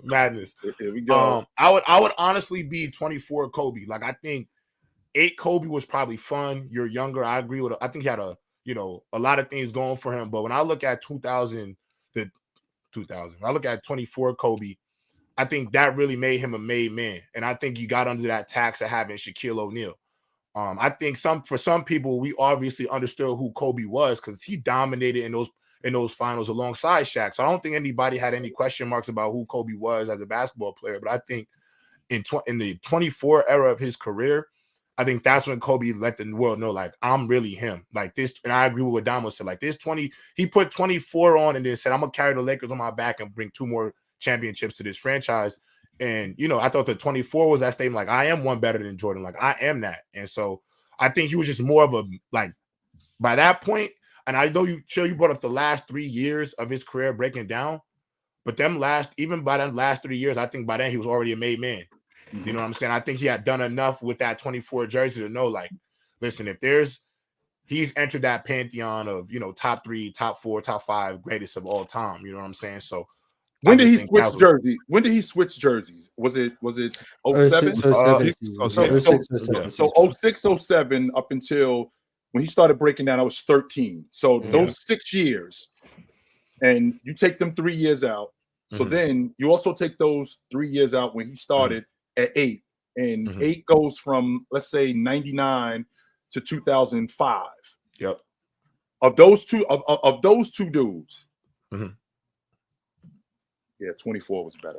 Because I also look at it like, I very much look at it from my own athletic perspective, like being an athlete myself, and I know, like, all the 3 he did with Shaq were amazing. But I do feel like them 2 he got without Shaq probably just felt way fake. He probably holds those in much higher regard just because of what he had to do to get those. So I look at all of that, and I think 24, that's the one. Like, I think that's the aura right there. All right, Will, talk to us.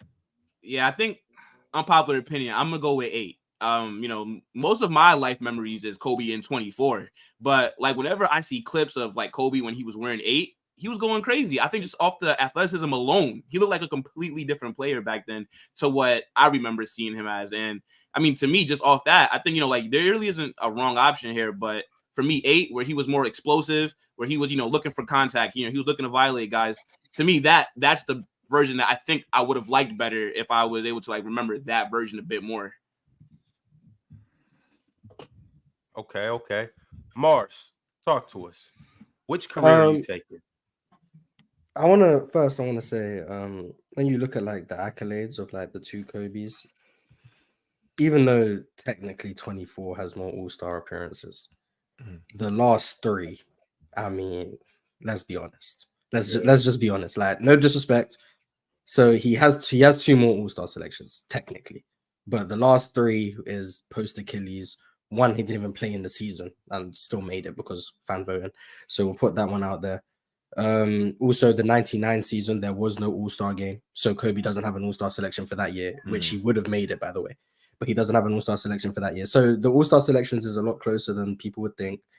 There's no all defensive things up here, but I'm pretty sure they have the same amount, 8 and 24. One could argue some of those 24 ones were unwarranted. I'm not going to do that here, but one could argue. But I think for me, I've always said the career I would rather have is the one with the more rings. 8 has 3. So that's the one I'm taking. I would rather have that career. Just is more championships. But if you ask me who I think the better player was, I think 24 Kobe was the better player. I think 08 to like 2010 Kobe, 07 to like 2009 Kobe is the peak of his powers, like over like a stretch of seasons. But I could very easily make the case like 03 and 06 are his 2 best individual seasons, and they were with number 8. They just didn't come back-to-back seasons. So I'm gonna take 8 for the having more rings. That's the career I'd rather have. And I think you could argue Kobe's best individual season, the top 2 came with number 8 on his back. So I think I'm pretty comfortable taking number 8 personally. Pretty comfortable. Big Ox, talk to us. And right quick, I do want to shout out Donovan Samuels. He just get the 10 Players Choice memberships. Everybody that gets that membership, Donovan. Shout out to you. Well, Ron. Take the fan hat off, Big Ox. It's too late. It's too late for that. Well, let me start by saying that me personally, I wouldn't want either one of them because you know what I'm saying. You put on the Lakers jersey, might spontaneously combust. You know what I'm saying? Would never do that. But 24 was 24 Kobe Bryant is the GOAT. 24 Kobe Bryant is somebody that I grew to love. It's somebody that like 24 Kobe Bryant is one of my favorite players, bro. But number 8 Kobe Bryant, I've never hated anybody more in my life. that demon in that number 8, bro. That man there, bro, I've never hated anybody more in my life, and that's actually showing love to how good that young man was. There was nobody he was just a dog. He was a demon, bro. Like you can't explain the stuff he was doing. He had, you know what I'm saying? That number 8 Kobe, like bro, nappy head Kobe, bro, like, bro. But 24 Kobe Bryant, like I got nothing but love for 24 Kobe Bryant. He showed me something different from losing to the Celtics and coming back and beating Magic, beating the Celtics. Like that Kobe that's one of my favorite players, bro. That's the GOAT. 24 Kobe Bryant is crazy. I would have to say that I prefer him because it was like a calm killer, you know what I'm saying? Like an assassin. Like he just knew what he was doing. There was no stress. It was only hard work. He was putting in the work and he was out there getting it done. Number 8 was more you know what I'm saying? Like watch out for him. You know what I'm saying? Like stay like he come in here, let's get up out of here. You know what I'm saying? But number 24 Kobe, you know what I'm saying? Like number 8 Kobe, he's shooting up the whole club. 24 Kobe, he coming in, he killing he knocking you down, who he's supposed to knock down. That I don't know, but I gotta say 24. I thought that he was just precision. I thought he was good. I thought he was good, to be honest with you. I did not know he was 35 a game good. I did not know he was 33 a game good. I did not know he was that good. I thought he was awesome. I did not know he was that good until he got away from Shaq, which is why people say, Shaq could have just taken a back seat to him. We wouldn't know him how we knew him if he stayed with Shaq. We would not know him like that. Because Shaq, 1, would have never taken a backseat to him, and 2, he wouldn't be what he was today had he not gotten away from Shaq. Which is as much as he won with Shaq, we still wouldn't know the player that he could have been had he not gotten away from Shaq. I agree. So who are you taking, Chill? I know you've seen both of them up close and personal, especially number 8. Which one are you leaning more towards? If you could take one of those 2 careers, and this whole thing stems off people saying basically Kobe played 2 different careers. That damn 24. That 24 was something else. Number 8 was just he was a lot bouncier and a lot livelier. I understand. I think the 2 championships mean more than the 3 that he won with Shaq. Simply off the strength that you can't win without Shaq. You're not going to ever be able to be what you were once Shaq leaves. And the fact that he was able to do that, plus continue to play at a higher level than what he played when he was with Shaq, I got to take 24. Okay. All right, it's a split up here. A couple people taking 8, a couple people taking 24, but I like that, chat. Y'all continue to let us know who you guys are taking. We got a couple more super chats. Hey, J-Rob, y'all gonna do that with Tom Brady too? What you mean? Split up his career? Yeah. I mean, you could honestly. Like, and what I think the better version of Tom Brady was 2010s to 2020s. I think that was the better version of Tom Brady. For sure. Mahomes is better than him, right? Mahomes, I'm gonna be honest. If you want, Mahomes this is the best start to a career, I think, since honestly Tiger Woods.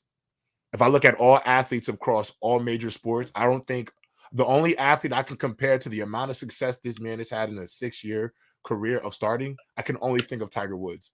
Because even with Michael Jordan, as great as Michael Jordan was, it took him 8 years to get to a championship.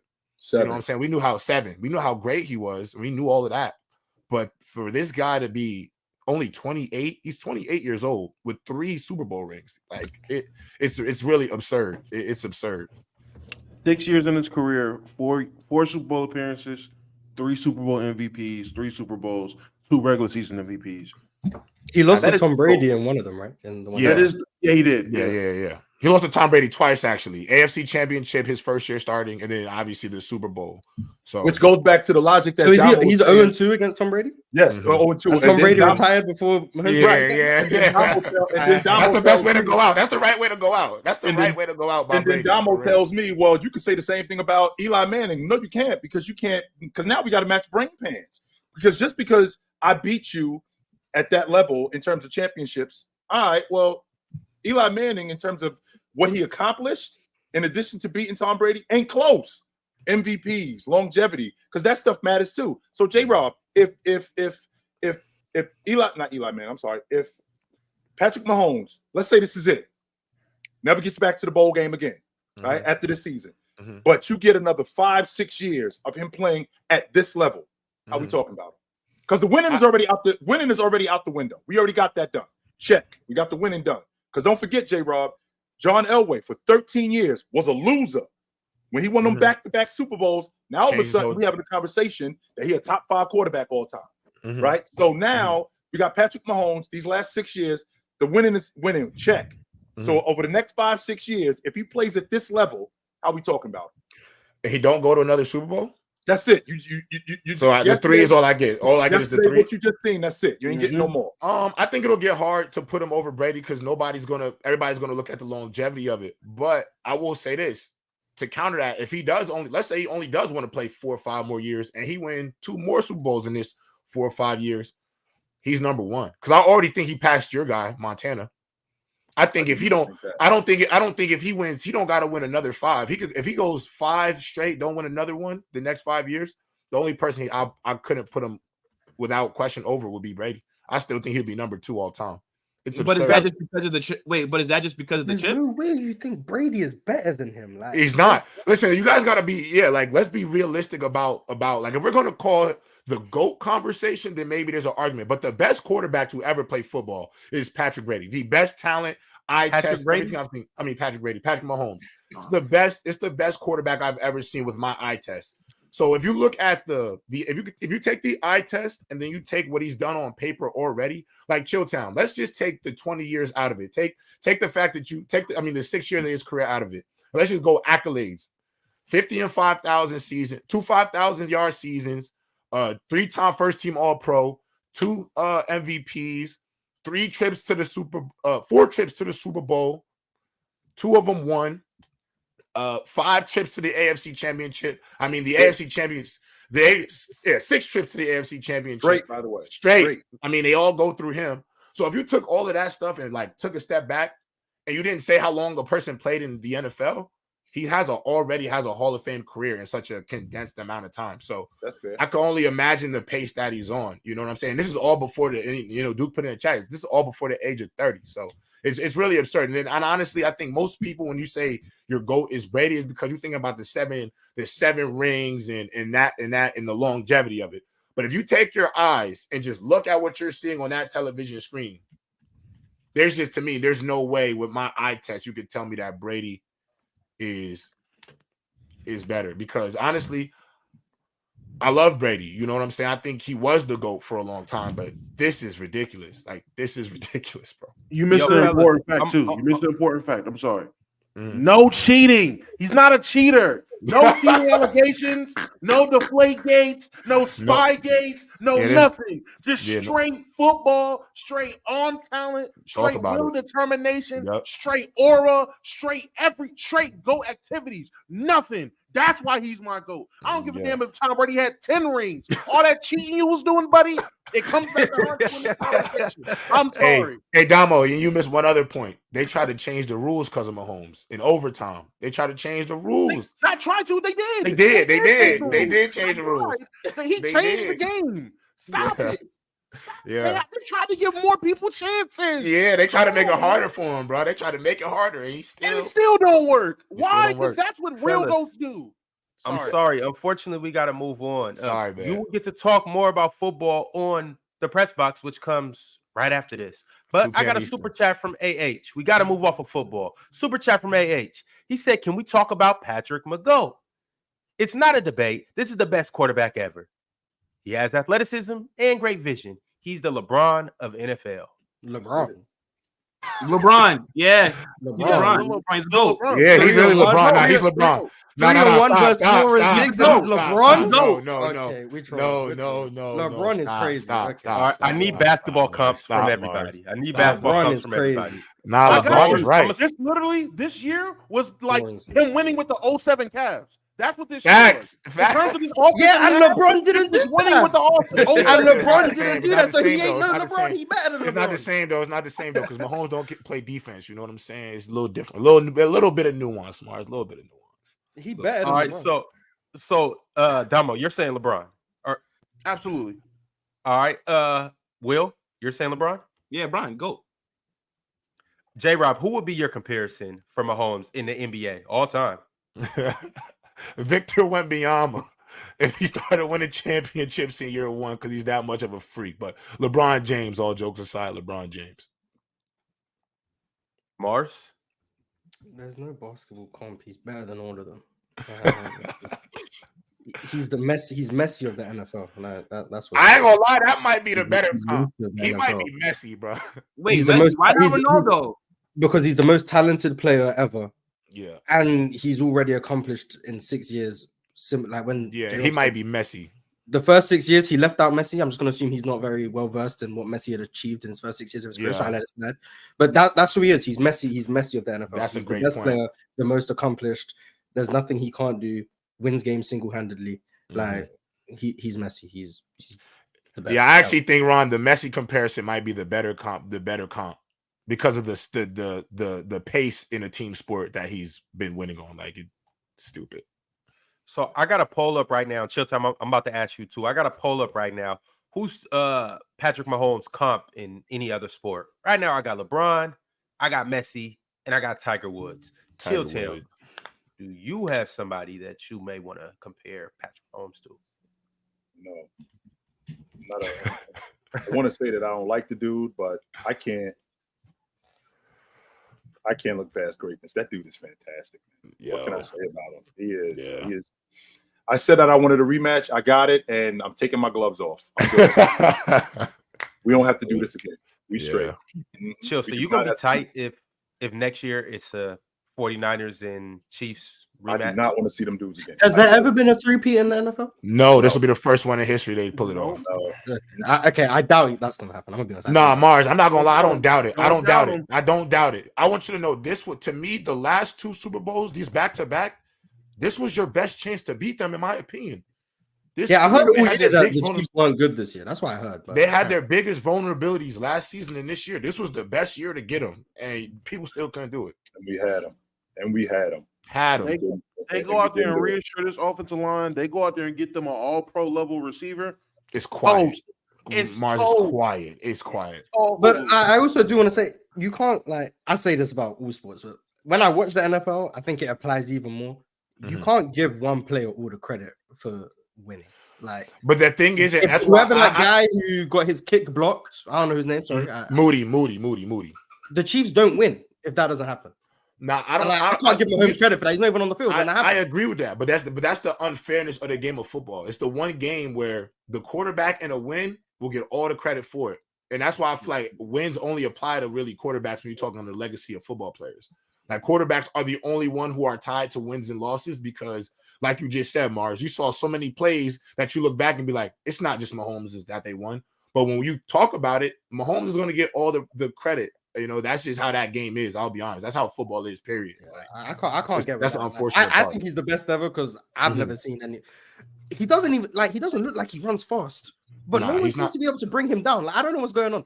So I'm just watching. Kind of like SGA. I'm trying to figure out how come nobody can't stay in front of this dude. What's happening? I don't understand what's happening. Can't nobody stay in front of him? And then he can make every throw. I seen him make no look throws. I don't know what's going on. He's just the best I've ever seen. You know, he plays football a lot like imagine like a shortstop, like a Mookie Betts or something playing like quarterback. You know what I'm saying? Like that's what it looks like at times.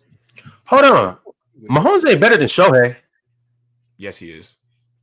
No, he's not. Yes, I'm sorry. Shohei, in terms of his talent, Shohei is talking talent. I mean, if we're talking talent, I'm still taking Mahomes. Isn't the hardest thing to do in sports is to hit a baseball? Yes. Oh man, I agree, but I don't know, man. I don't know. Shohei, I guess he played both sides too. I get all right. I'll both sides. No. That's underselling. He dominates both sides. It's not just the guy being able to hit a ball a couple times and throw 90 miles. No, we're talking about a guy with a rocket forearm who can continue to be one of the better pitchers in the MLB. You don't want to say the best because people will make that argument, whatever. But he's one of the better pitchers, and he can easily any given night be the best hitter any night he steps up to the plate. That man is different. I can't in terms of talent. Nah. There's no but the thing is like, I just watched this man Mahomes go on the road against two of the absolute best defenses in football with all pros all over the field, running 4-5s, all doing all types of madness to defeat this guy. He's just out here doing whatever you having his way, man. I agree, though. I agree with the Ohtani thing, but right now I think I'm a little bit on Mahomes just because the road playoff trip, the Super Bowl, like Mahomes is crazy, man. But Ohtani, the reason why Mahomes is getting all the credit, especially for this Super Bowl, simply is because you take away Travis Kelce, which I understand Travis Kelce is an all-time tight end, and I understand he has Andy Reid, a great head coach. They had outside of that on that offense, they had played. They had I saw that with my eyes. They had all of us up there. I would have caught us running routes. When I seen he's out there with us running routes, us trying to run the ball, like that's who he's playing with, and he was able to win. Especially how he ended the game. That last drive, it's 4th and 1, and you go empty backfield. You're like, yeah, no, there's no one. We're gonna let Mahomes run the ball. Like it doesn't leave his hands. You got to give him credit. But it's also crazy too because you lose Tyreek Hill, and it doesn't even look like you miss him that much in terms of it's not affecting whether you're gonna win a trip or not. And we're talking about a 2,000-yard receiver here. It's crazy. Oh, they would have destroyed good riddance. Yeah, they would have destroyed them. Yeah, because I'm like once again someone who doesn't know anything. I'm seeing the ball hit people in the hands and they ain't catching it. In my eyes, if the ball hits you, you should be able to catch the ball, but they can't do it. I don't know who Pacheco is. He's dropping the ball left and right. I don't know what's going on. So I'm just watching. I'm like, you guys don't look that good to me. So I give him credit for that, but then he's not even on the field when they're playing defense, and the defense looks pretty good.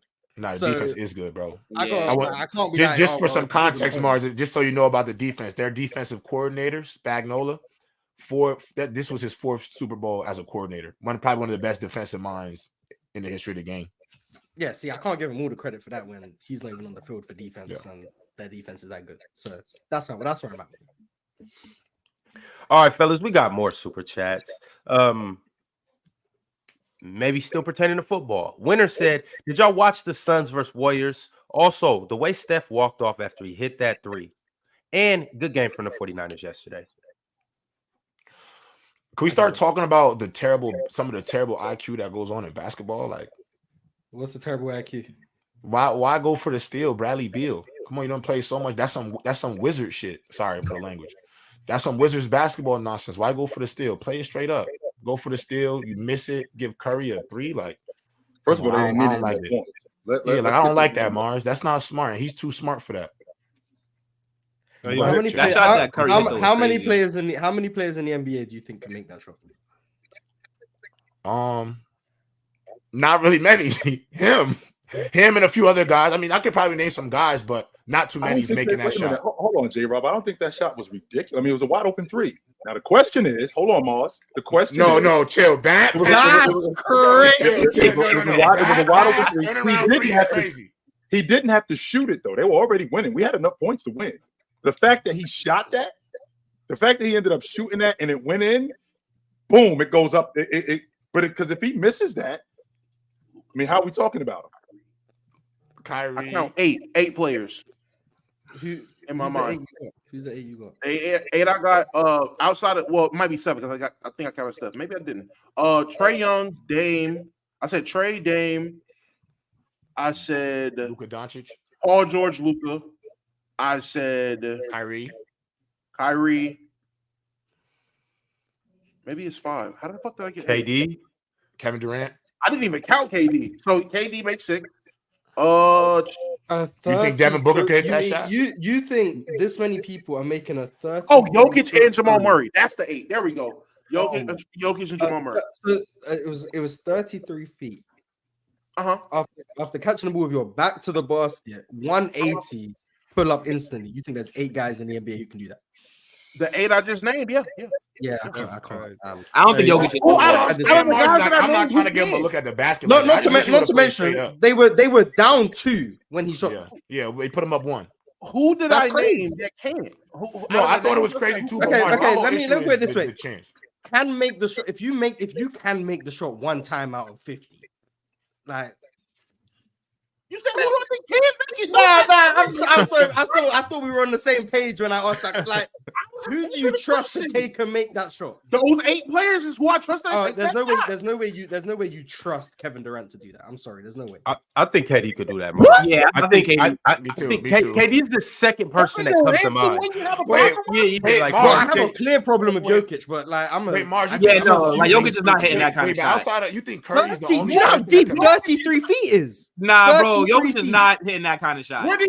How far was he when he hit that shot on AD? The fucking fall away 1 foot, like 28, like 28. Oh my God, 28. Well, yeah, but Curry had to pick it up, turn around, and throw it up. One bammer. That's one whole bammer in difference. Like, what are we doing? 30 feet, 28 feet. Come on, man. I'm 33 feet. Like, I thought you said 30. I thought you said 30.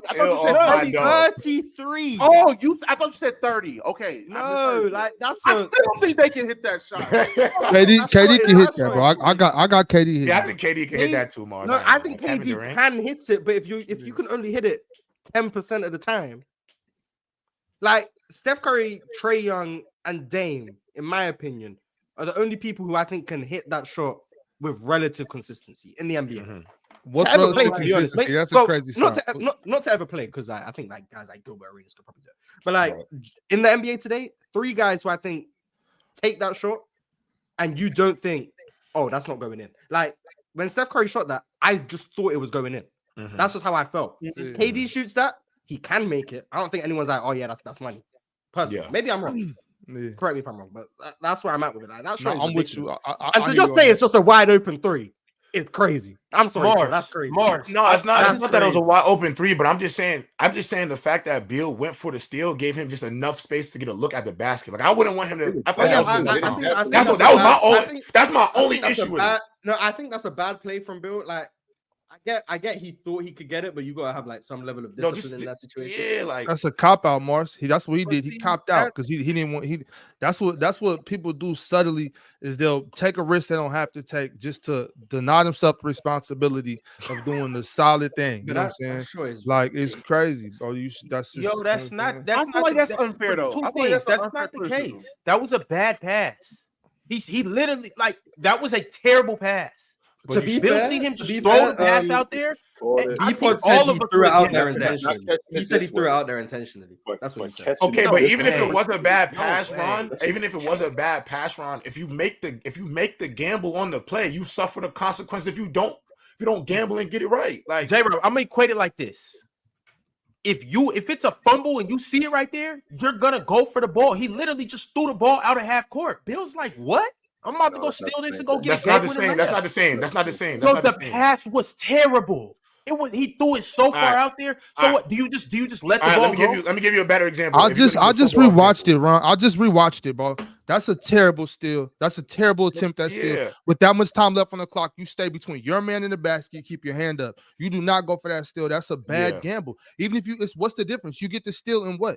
You know what I'm saying? Because the guy's not gonna make Steph Curry or not, bro. The chance of him making that shot with a hand in front of him, just standing there, solid defense. I'm not talking about contesting. I'm not talking about jumping because you don't jump in that situation. You just stand there and make him make it. But that's a different shot, bro. That's just a bad gamble. Even like no matter what, if the ball's out there, especially with Steph Curry, because that's what we call that. That's called going to the casino. You went to the casino right there. Stay out the casino in 5 seconds left. You don't need to steal, bro. Matter of fact, I'm not gonna change the subject, but I'm gonna bring some up. It's just like the take fouls, like what just happened with Louisville in Syracuse. You know what I'm saying? It's in 2-3 seconds left on the clock. You don't touch anybody. You don't touch anybody. You don't go for steals. You just stay solid. Stay between your man and the basket. Keep your hands up. That's the only thing you can do in that situation. Well, that was a terrible play by Bradley Beal. He doesn't get that shot off. He doesn't get that shot off if if Brad just does the right thing. Yeah, I got that play wrong. I thought they had the lead for some reason, and he hit it to expand the lead. No, they were down. They were down. That put them up one. That put them up one. Cash. I completely take back everything I just said. I thought they had the lead for some reason. I don't know why. I thought they were up. Because if they had the lead, why would he be shooting that? There was no reason for him to shoot that if they had the lead. Right. So I'm gonna put this on the screen, but I can't play it. But I do want to say, no, that is far, but Mars. It's not as far as I think. That's a layup for KD. That's a layup. But it's like context. What? Oh it's not. Yo, these dudes shoot these shots. Nah, I ain't all gonna the lie. time. Nah, but hold on. He's not even at the logo. Credit though, to Mars' credit. I'm with you on Damon Trey. I'm with you. To Mars' credit though. No one else. That is a deep ass three. Look where that's deep as hell. He's shooting it by the. He's shooting it by the. It's not even at the logo. I just want to say this. We can name a ton of players. I just want to say this. Just I know it's not 35 feet, but upon looking this up, from 35 feet or more, so 2 feet beyond where this is, Trae Young has made 38 of them in his career. Right. Damian Lillard, 42%. Exactly. Yeah. What I'm about to say is going to surprise you after you hear that. Next, I know the numbers. I know exactly what you're looking at. Next is Dame with 21 at 37%. Steph, the best shooter ever, 13 at 21%. Do you know how difficult it is to shoot from that far? I'm just saying. It's very difficult. We understand that, Mars. We understand that. Not off the bat, off the catch in the meat and potatoes of the game. That's not like when the shot clock is just running down. That's ridiculous. When I say that, I'm not saying that like if I see KD shooting that, I'm gonna accept that shot. Like I'm gonna accept that. If I'm on the other team, like if it's you know what I'm saying, if it's the end of the game and KD shooting that, I'm pretty sure okay, we winning this game. He's not gonna make that. But if I'm on a team, like I think KD can hit that. But I get what you're saying though. Like it's a very hard shot, and you said relative consistency. What is relative consistency? Because if you make that 20% of the time, I'm like, bro. Game winner shoot that. Even Steph from 35 feet isn't making that. 21%. Like he probably shouldn't be shooting that. From 30 feet, this is now older stats. This is like 5 months old, so it's probably changed. Dame, 185 made. He's probably made more since then, but this is old stats, so I don't know how many more he's made. So sorry. At 32% from 32 feet. Trae, 161 at 34%. Steph, 139 at 34%.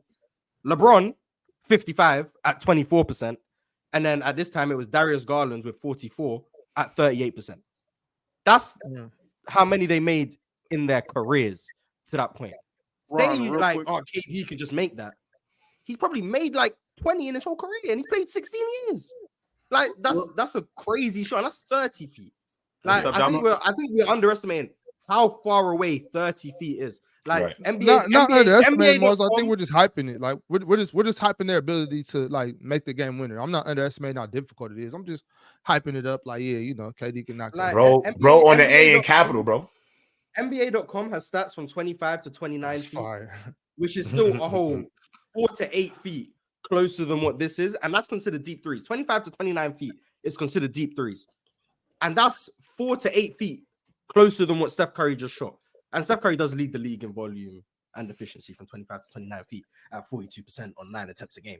So shout out to him for doing that. But that's even further than what that, like 33 feet is ridiculous. No one's making that. No one. But then like it's the context as well, like how the shot got off. Because he had to turn around and he shot it like immediately.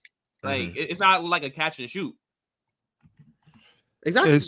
And that's even more reason why Bradley Beal made a stupid, terrible decision and sort of just stayed there and played solid defense. Yeah, it was a bad defensive. Can you pull up what I'm sharing? I'm not gonna play it. Can you just pull up what I'm sharing real quick? Yeah. I want to say when you said Jokic, that's the exact play I thought about. Jokic is never doing that again. It don't matter. Do I trust him? But if he shot it, would I trust him to do it? Yes. That's actually crazy. That's crazy, bro. I'm gonna be like, you know what? He got the balls to do it. I'm just saying. When I said Jokic, that's crazy. He banged that. At the scorer's zoom in. I want to see that shooting for him. Zoom in. He's literally at the scorer's table. That's what he has. Like he's fading away. That's the. And on top of him being at the scorer's table, which we leaving out, it's contested. Like Steph Curry wasn't contested by a 6'10", by a 6'10" dude. He's got a hand in his face. Game over. Have a good night. I know it's. Oh man, that was. Thank God we don't gotta go to overtime. That contest made him make the shot, Chilton. Oh wait. Matter of fact, hold on. Y'all gonna hate this, man. Joker's winning the league MVP for the third time in 4 years. Nah, one even better. Hold on. I told you I respect the big. The Jokic 3 was from 39 feet. The big pickaxe got it. Shout out Adam West. So almost 40 feet, and it was cash too. Mars, how far was Steph's? 33.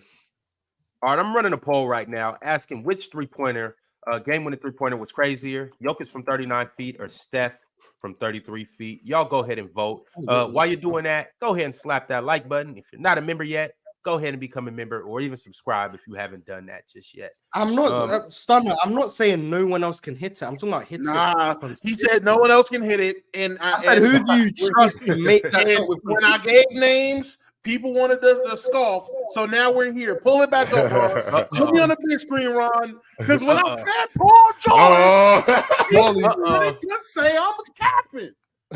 Big PG. Now just imagine. This is for the game winner. Yeah, but it's not. But I mean, I'm not saying they can't make deep threes. I said no one's hitting that with relative. Wait, why? Wait, hold on, Damo. Hold on, Damo. Why is he even shooting that with 23 seconds? Because he's Paul George. No, the shot clock reset late, so it had like 2 seconds left on it, and then it reset as he was already shooting it. Yeah, he had to shoot, and then it reset. Like, so he shot it. Oh, so he got okay. So in his mind, oh snap, it's 0.2. Let me just put it up, and then it was all net. So I was high pressure situation. Damo, I was about to go away from that three and just talk bad about Paul George right there for sure. Wait, I'm not the argument was like I'm not saying no one can hit that shot. I'm talking about the consistency of hitting shots beyond 30 feet. That's all I'm saying. The consistency, there's like 3 guys who can do that consistently. Dame, Trae, and Steph. That's it. Will, that was the argument. So now I got to ask this question. We've got to this point. I got to ask everybody. Steph is off the table. You need that shot hit, the same shot that Steph hit. I got to go around the room and ask, who are you guys drawing up to play for? You can choose anybody. Who you drawing it up for? Anybody that's in the league, though, right? Yeah. Okay. Jumper, like is that shot right there, like the one that Steph just did? Turn around and everything. I'm gonna go Damian Lillard. I'm drawing it up for Dame. I think Luka. Luka do be making some crazy. Yeah, facts. Chill. I'm still the dude who just hit it. No. Steph's off the table. Okay, so Dame Lillard. Dame? Okay. Yes. Mars, who were you about to say? Trae Young. Damo? Who would I rather take in this situation? This man right here. I'm gonna show you who I'd rather take. Oh boy. All right, why are you doing that, Bob? Who you got? Last one. I want to go with Keegan Murray, but I'm gonna go with Will. Yes, he did say that, Will. Yeah. I want to go with my man right here, Keegan Murray. He did say that. I'm gonna go with Dollar though. Man, give me Wemby, man. You want to see a 7'4" guy shoot from 30 feet? That's what we want to see. Wemby. That's the answer. I want to see Wemby shoot from 30 feet. Facts. Oh, Big PP. Come on. he made 2 of them, right? 2. Only 1 counted, but he made 2. Clutch gene. Consistency, Mars. That's 2 in 1 game. Come on, man. Yeah, I guess. Yeah. That's who I take. Death Beans pointing at the world. The aliens say you need 1 man to hit a shot. Who you take? I got PP. Insanity. Sure. All right. Give me big PP. Give me big PP. The biggest. Come on, man. The biggest. Biggest. Yo, wow. The biggest. Y'all see the title of the episode. Just putting out there. None of you guys pick Klay Thompson. I was. Nah, I'm taking Dame. I done seen him do it in the offs. NBA All-Star Weekend predictions and everything you need to know. We only talked about the dunk contest earlier. We actually never talked about who do we think is going to win the dunk contest. So now is a good time. Who gives a damn?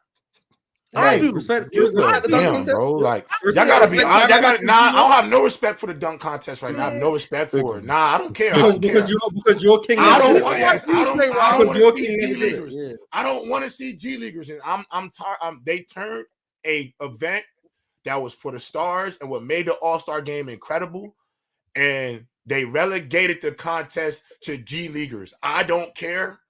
I don't feel like the dunk contest has the same mystique. Why is Matt? I don't want to see Matt McClung, bro.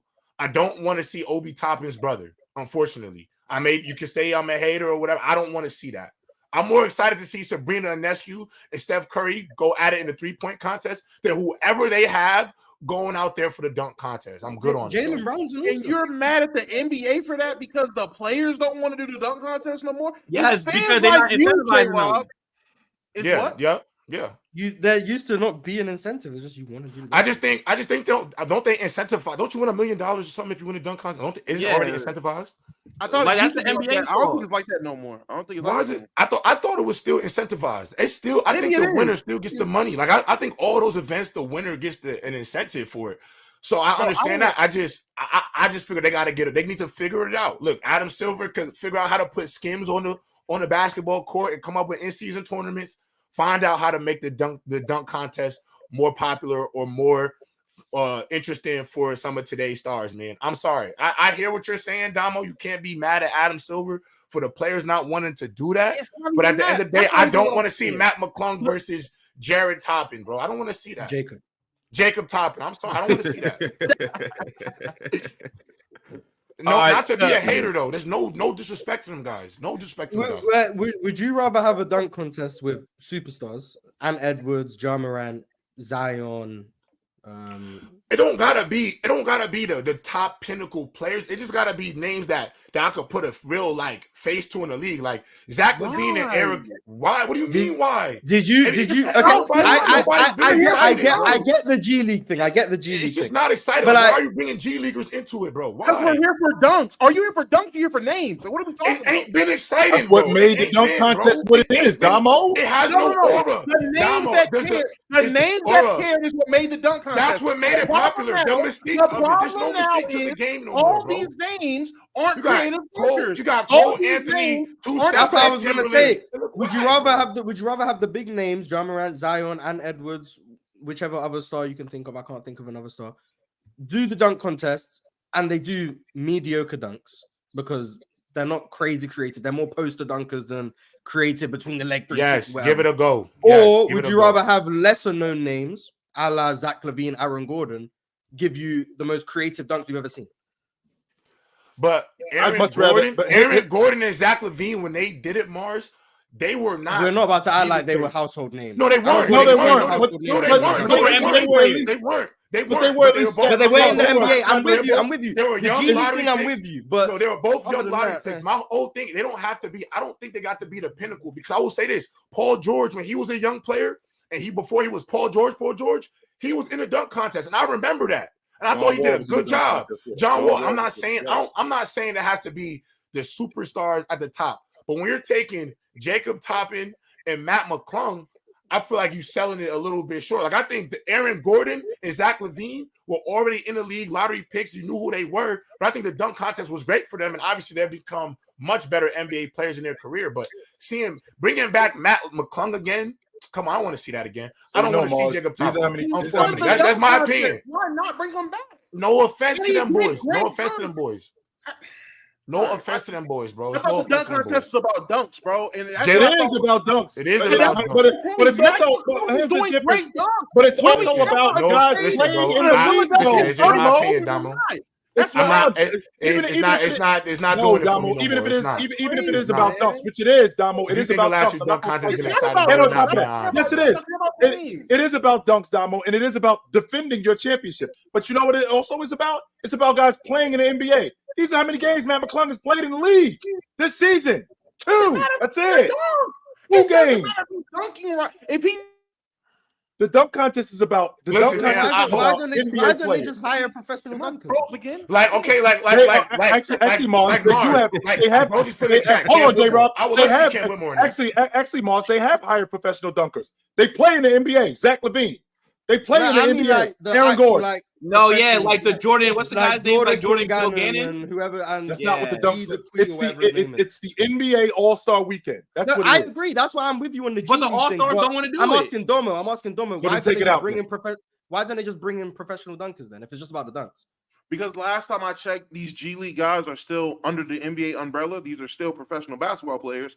So I don't want to hear on one hand we coddle people who have played in the G League, and we sit here and still consider these guys professional athletes and have to coddle them however they feel about playing in the G League or have played in the G League. We coddle them and say that's still pro ball. But then when it comes to the All-Star game, oh my God, these G League. Yes, I do not want to see it. I do not want to see Matt McClung and Jacob Toppin. I don't want to see that. It's pro basketball, but they're not NBA players. Both of them are true. It's pro basketball, but they're not NBA players. I'm not asking to bring in the best dunker from the EuroLeague. I'm like, they're pro I don't need to see Zion Williamson and John Morant, but I don't want to see. It's not the same. So who do you want to see? Because again, I would have wanted to see Shaedon Sharpe. I would want to see Shaedon Sharpe. I would want to see guys who are athletic. They could be young guys, Dama. I'm cool with that. They could be young guys. It's always going to be young guys. It's not going to be. I would love to like see Shaedon Sharpe, what's his name? Dyson Daniels, Cam Whitmore. If these guys don't want to do it, if these guys don't want to do it, I'm not about to sit here and gripe. Jalen Green, come on, Jalen Green. Jalen Green folded the one time he did it. He ain't doing that again. Come on, bro. Yeah, that's the problem. He's definitely trying to redeem himself. Cam Whitmore got asked to do it, and he said no. So that's not the NBA's fault. They asked Cam Whitmore to do it. They're asking these guys to do it, and they're declining. Jalen Green should be trying to redeem himself. I understand if people are declining. No, we good. He focusing on helping his. Yeah, I can blame them guys. I can take a week off. No. You're doing what you're supposed to do. You got to find other resources. If guys are not doing it, you got to go into your other affiliates to find those resources. I'm not discrediting that, Dom. I don't even. But that's the league fault. That's the but also, I just feel like because they find ways to incentivize these guys to want to do it. You got 450 people. You can't get 5 names to do it. Then that's a problem. That's a problem in the league because they don't want to. If you can't get 5, you can't get 5 top 75 players. You know what I'm saying? It's not an ego. Niggas don't got pride. Niggas aren't competitors no more, man. It gotta be personal for people to get competitive nowadays. We talk. I don't disagree with that either. Rivalries. That's a player thing. That's not an NBA thing. No, I don't disagree with that either. You niggas don't take it as serious no more. It's not the NBA's fault. You niggas don't got no pride in the game no more. Y'all so concerned about your social media following. Who's gonna roast you for missing a dunk? That's what these players are worried about. That's what you can't blame them though for that. That problem didn't exist 20 years ago. That problem didn't exist 20 years. Now I remember Jericho Sims is a role player, went in the dunk contest and got clowned. Like, what's the benefit of these guys doing? I agree with that part. I mean, they need to dunk and not get clowned. Nah, but he did dunk, and they were like, "Oh, his dunks are mediocre. We don't care. Why is he here?" Like. Right. Well, imagine a high level actual player does it. They're gonna get clowned. Like for me, I don't care like other people's opinions, but like they're looking at it like I do it. If I don't do perfect, people are gonna clown me. If I don't do the best dunks ever, people are gonna clown me. If it's not the best dunk contest ever, people are gonna clown me. There's no benefit to them wanting to do this. The incentive of like $1 million, if that's the case, when you're already making 40 million max contracts. What are you? You're a millionaire. Like what am I? You should not care that much about the $1 million is not worth the fact that I'm gonna have to like, bro. You get into it. Hold on. I seen the incentive. I got the incentive right here. How much do you make if you win it? First place if you win it. How much you make if you win it? The dunk contest winner gets $100,000. Runner up gets 50, and that makes sense. Damo, and third and fourth gets $20,000 each. They need to up that bag a little. Come on, they gotta up that bag, bro. That $100K not going to do it, bro. Yeah. It's not going to do it. They need to. Come on, Damo. That 100 racks is not doing that, bro. That's why they get in G Leaguers, and that's why you get the G Leaguers. Yeah, because that's how the G Leaguers taking that 100 racks. Exactly. That's why let's do it.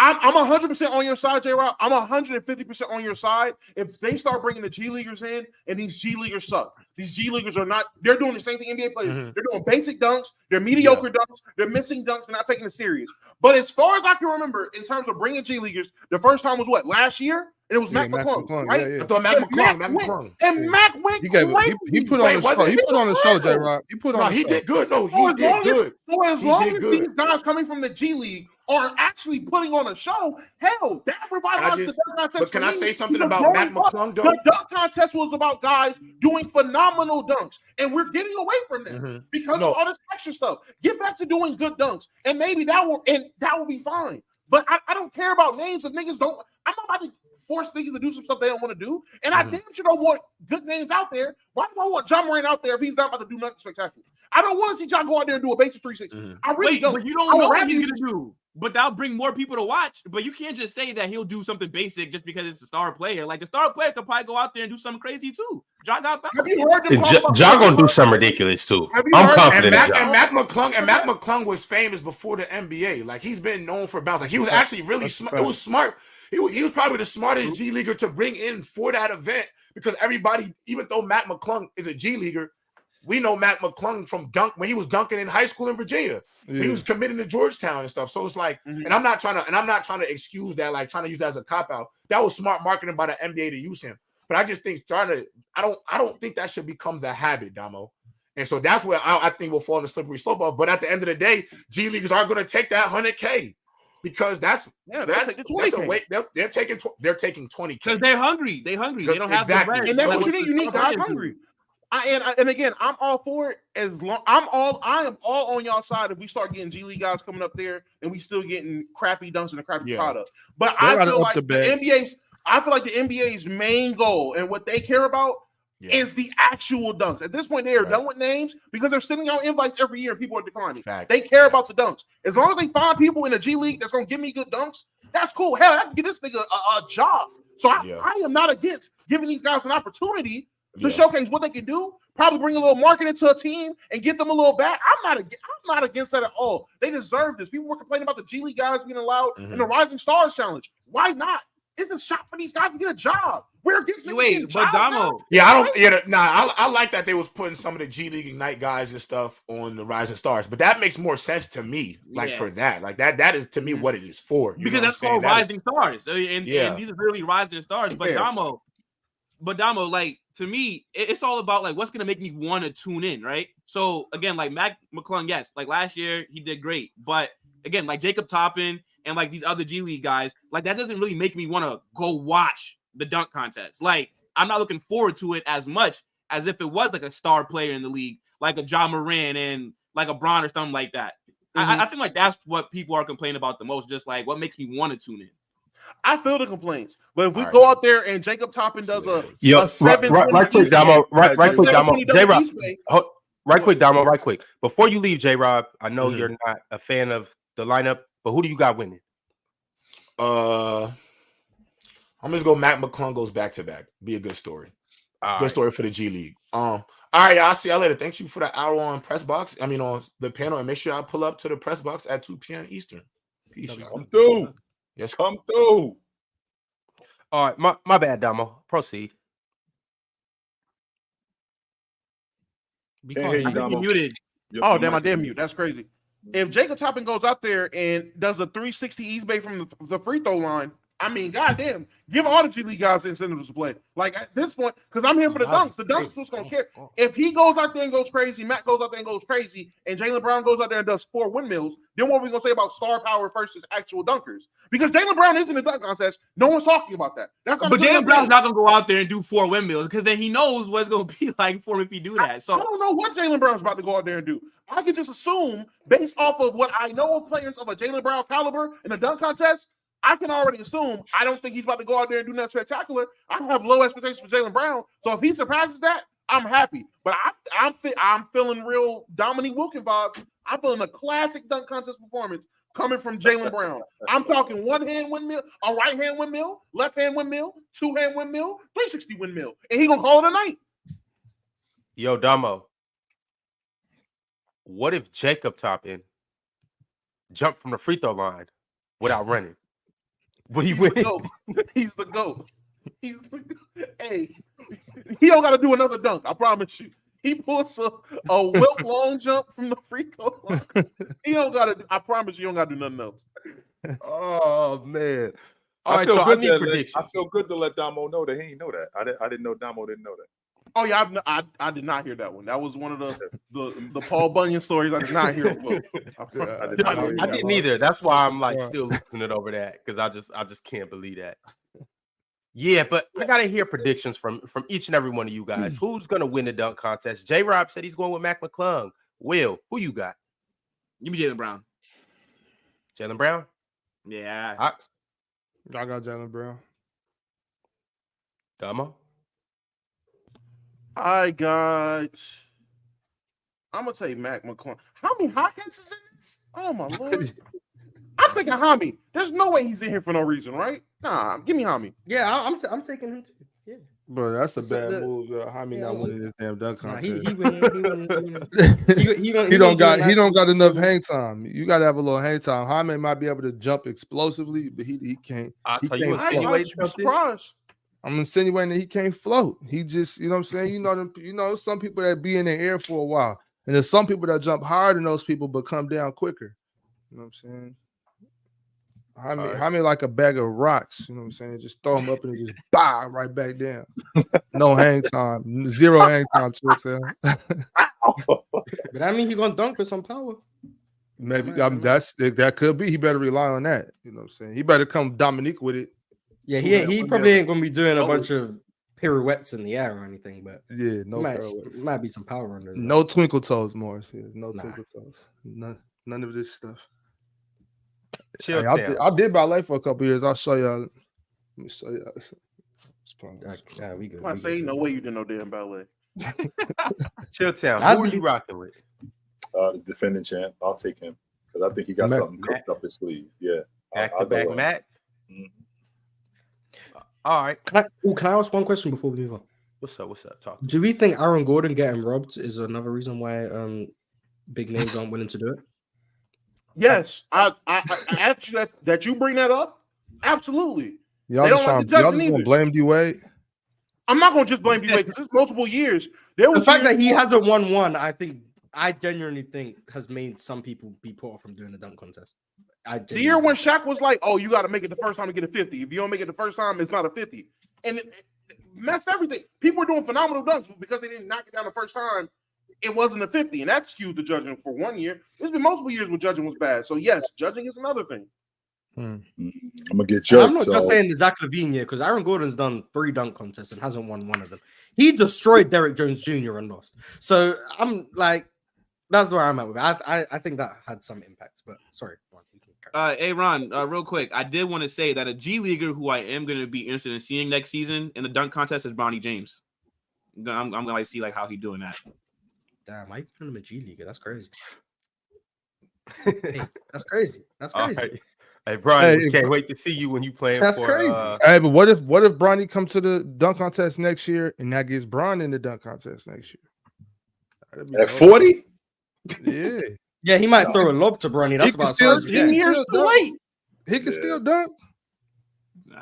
Well, I ain't gonna lie. We did see a 39-year-old Dwight Howard back in 2020. Yeah, and his was cooked. And he ain't his was cooked. His was cooked, but it's possible. If James was getting in the dunk contest, he would have done it a long time ago. Yeah, he just waiting for little man. All right, y'all. We talked about the dunk contest, the good and the bad. We all gave our predictions. Now it's time to move on to the good old 3-point contest. Here's the participants for those who don't know. We got none other than Tyrese Halliburton, Donovan Mitchell, Damian Lillard, Jalen Brunson, Karl Anthony Towns, Lauri Markkanen, Malik Beasley, and Trae Young. So the Steph thing is separate? Yes, it's a separate thing. Yeah. So he's not in the 3-point contest. No. He's already to go. Why do that? Y'all see my man Keegan Murray. He's staying home because they did De'Aaron and DeMontis bad. So he said, you know what, y'all can't have my services this year. I'm gonna go ahead and let y'all have it. He boycotted him and Kevin Huerter. Yeah, both of them. And Malik Monk. No, Leak too fly for the 3-point contest, bro. Okay. Wasn't his name on there? No, Malik Beasley. Oh, that was Beasley. I seen Malik and thought Monk. I be forgetting about Beasley. I forgot he learned how to shoot because he left LA. Damn. Remembered how to shoot. Playmaker. Yeah, that's because Giannis playmaker. He got real playmakers now. That's why. Sure. All right, we got to go around the room. Who won last year? It was Steph, right? Or am I about it? I forget. Yeah, I'm pretty sure Halliburton was cooking last year. Maybe I'm misremembering. Lost. Yeah, I don't be paying attention to this too much, but I got Halliburton. Yeah, same Tyrese. All right, 2 people with Hallie. Ox, who you got? And last year it was Dame that won. Oh, my fault, Dame. My fault. I'm playing with your name. My fault. Year before that, Cat won. So these are 2 guys on the list that have one. I don't know. Probably Trae Young. Yeah, man. Ox. Has Trae ever done one, or is this his first? Let me see. This might I'm pretty be sure he has. I don't remember Trae. I don't remember Trae doing one. I don't either. Y'all remember the year Dame did every event? People remember that year? The year Dame was in. I want to say he was in the. Was it the rookie Roster Stars game? The 3-point contest. He did the dunk contest, 3-point contest, the skills challenge, and I think he was an All-Star reserve. That's right. See, Dame committed to the cause, man. Mars. So Trae has done 2. He did one. Looks like his rookie year, or it might not have been his rookie, but he did one in 1920 season, and he also did one, and that's the year Buddy Hield won, and he also did one in the 21-22 season. The year Cat won one. Yeah, I'm not gonna lie. The more like you say, like who's been participating, I really don't care about these events. That's crazy. I don't be paying attention. Okay. Yeah, I got somebody's missing on this list too. I think Tyrese Maxey's supposed to be in this. That would make sense. I'm pretty sure he's supposed to be in this. I got Tyrese Halliburton. That's where I'm at with it. I got Tyrese Halliburton. The game's in Indiana. He having his little storybook season. I think he'll get it. Or Jalen Brunson. I think he's like a dark horse. God damn it, Mars. All right. Oh, my fault. I apologize. I just got Tyrese Halliburton. You're just saying all the names, aren't y'all? Crazy. Well, no one's Mary Markham. All right. God damn it, Mars. Nobody's coming Malik Beasley either. All right, Carl Anthony Towns. I'm taking Cat. Before somebody say it. I'm taking Cat. Jesus. Yeah, there's a reason no one said his name. Hey, Tyrese Maxey. Yeah, that's enough. He's not. Nah. It's just Tyrese Halliburton. Only Tyrese. The real reach. Yeah. Facts. Chill. Who you rocking with? Cat. He won it a couple years ago. Yep. Cat won it a couple years ago. I think he's a knockdown long ball shooter. Yeah, I think Cat's gonna win it again. So he's the best shooting big of all time? Not of all time. No, I'm not gonna go that far. But hey, 2 3-point contest wins. I mean, has Dirk Dirk ever done a 3-point contest? Never. I don't ever remember Dirk being in the 3-point. So Dirk the fade. Interesting. Dirk was definitely in the 3-point contest. He was in 05-06. He ended up he won that in 05-06. Dirk won it. Came back the next year. Jason Capono won it the next year. Dirk did it 3 straight years. He won it in 05-06. Lost to Jason Capono the next 2 years. Jason Capono. That was the one right there. Parker. It looked like Jason Capono sent him to retire. Who was that Heat player who won it in like 09? Daquan Cook. Yeah. Forgot about Daquan Cook. That's a name, boy. Dirk also participated in the 2000-2001 season, but Ray Allen took that one. Big names were competing back in the day. Now we got Malik Beasley. Interesting. All right, y'all.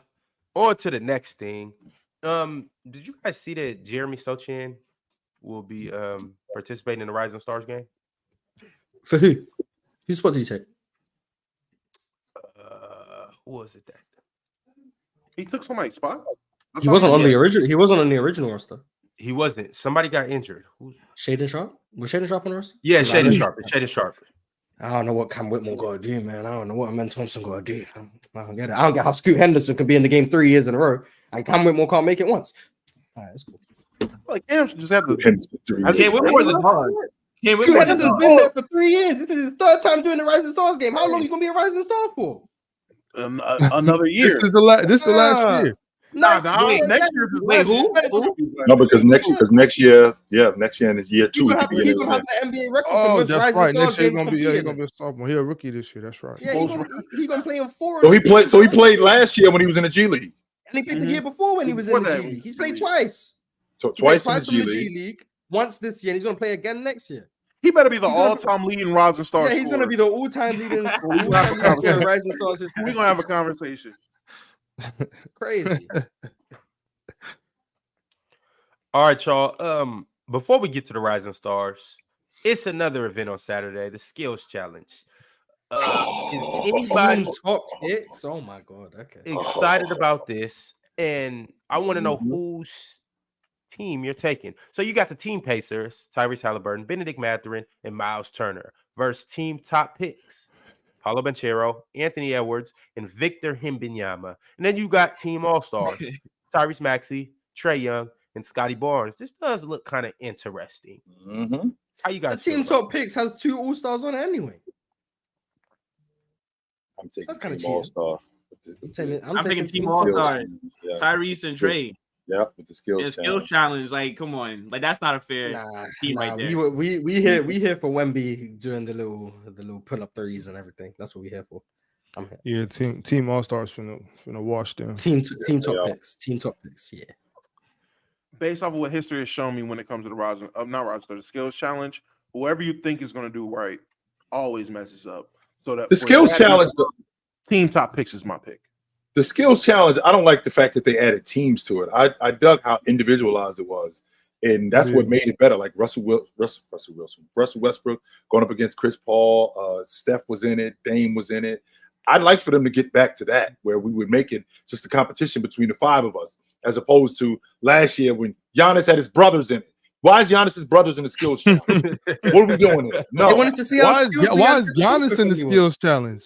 Giannis is skilled. That's why he's in the skills challenge. Those jump shots were moving a bit. None of them should have been in there. Wait a minute. But Giannis don't have skills that translate to the skills challenge. Right. That's what I'm saying. Like, nobody on there. Fast break dunk. He does. Y'all dudes be doing Giannis. Wow, man. Giannis is a lot. Giannis be doing Giannis. Wow, you be seeing. Giannis is more skilled than quite a few bigs. But if we're talking about the most skilled players in the NBA for a skills challenge. Yeah. Oh, Isaiah Hartensteins of the world, sure. I mean, Giannis has no bag. You don't consider ball handling. Will, what are you talking about when you say bag? When you say he doesn't have a bag? Okay, he's got a right to left cross, right? He's got a right to left cross, right? So he's got a dribble. He's not only does he have a right to left cross, he's got a dribble spin with the weak hand. He's got a dribble spin with the right hand. Not only that, he's got a between the leg cross. He's got that going on. A bunch of fancy ways to get to the rim. Here's what I'm asking. Okay, he's not Damian Lillard with the peel, right? He ain't Steph Curry with the peel.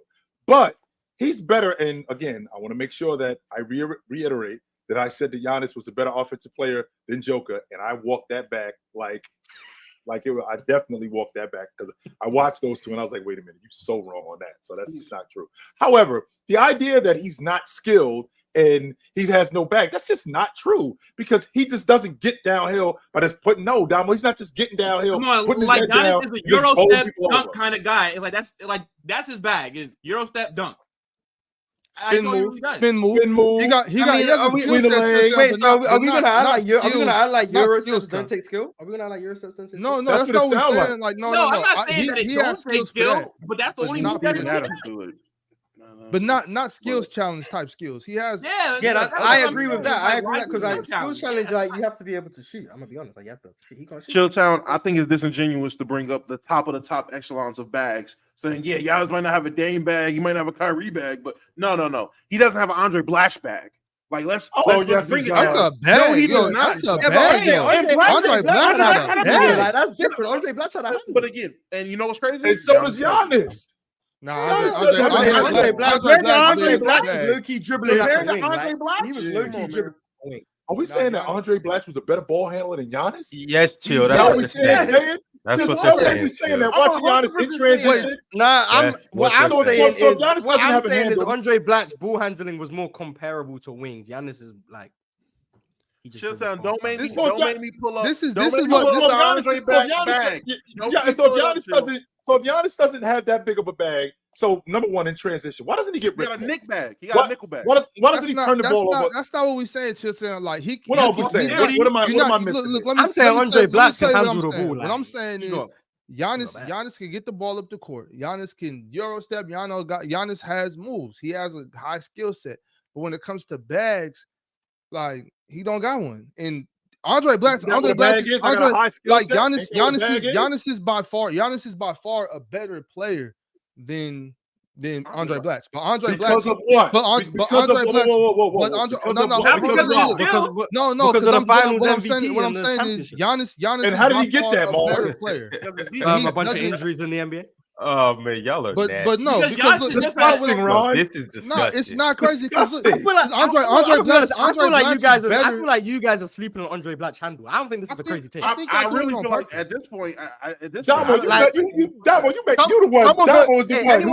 Anyone in the chat, Go watch some Andre Black. He don't got the hezzy tween. I'm sorry. He doesn't have the hezzy. He's not. This is 100% Damo's fault. I'm just saying. He's not throwing the ball between your legs. He's not coming down and throwing the ball behind his back 4 or 5 times. Wait a minute. But Giannis's game is more predicated on what he could do physically to you, not because he's gonna create by any moves that he really has. Let's be honest. Like it's hard to stop him because of how big and athletic he is. But that's that. Okay, I'm going downhill, right? You don't want to get in the way of me going downhill. So, but there's something that leads to me going downhill. Why am I not tripping over the basketball? Why am I not kicking the ball out of bounds when I'm throwing the ball between my legs? Because he has basic ball skills. He has basic ball skills, but it's not nothing that's impressive. I'm not with him. It's impressive. It's impressive. I think Giannis is skilled for a big. Andre Black could handle the ball like a wing. I gotta go back and do some homework on Andre Black. I remember Andre Black. I remember him in Washington. I'm not arguing that Giannis can't handle the ball. And I don't remember Andre Black. What about what was the Memphis? Like it's deeper. That's what I'm saying. I'm gonna do the same thing I did with the Tyrese Andre Black. I'm gonna ask the same thing I asked with the Tyrese Halliburton conversation. Right. Look up Andre Black's handles on YouTube. I will go do some because I don't remember Andre Black being that nice with the pill. I don't. Nah, if we were to judge who's a better basketball player just based on bag and you know what I'm saying, not be realistic and logical about it. If we were just talking about the straight bag, now Andre Black's clears. I'm just saying you got a better handle. All I'm saying is you got a better handle. If we were to say if your bag determines if you're a better player, then Giannis ain't nowhere near Andre Black. Is Giannis bag deeper? For better handles is crazy. Hold on, is Giannis's bag deeper? Because I'm not gonna let y'all. Yeah, nah. Anthony Davis? Y'all not finna. No, not Anthony Davis. No, he said Big Baby Davis. Hey, Damo, I'm gonna fight you. I swear to God, I'm gonna jump through this bitch. I'm gonna fight you. If you don't stop, yo, cut it out, Damo. We doing something right now. That's wild as hell. What's going on? No, we gotta think about this though. We gotta talk about this. In the half-court setting, in terms of trying to get to the rim, in terms of putting the ball on the floor to get to the rim, whatever you said Giannis can do to do that, I promise you Glenn Davis can do it too.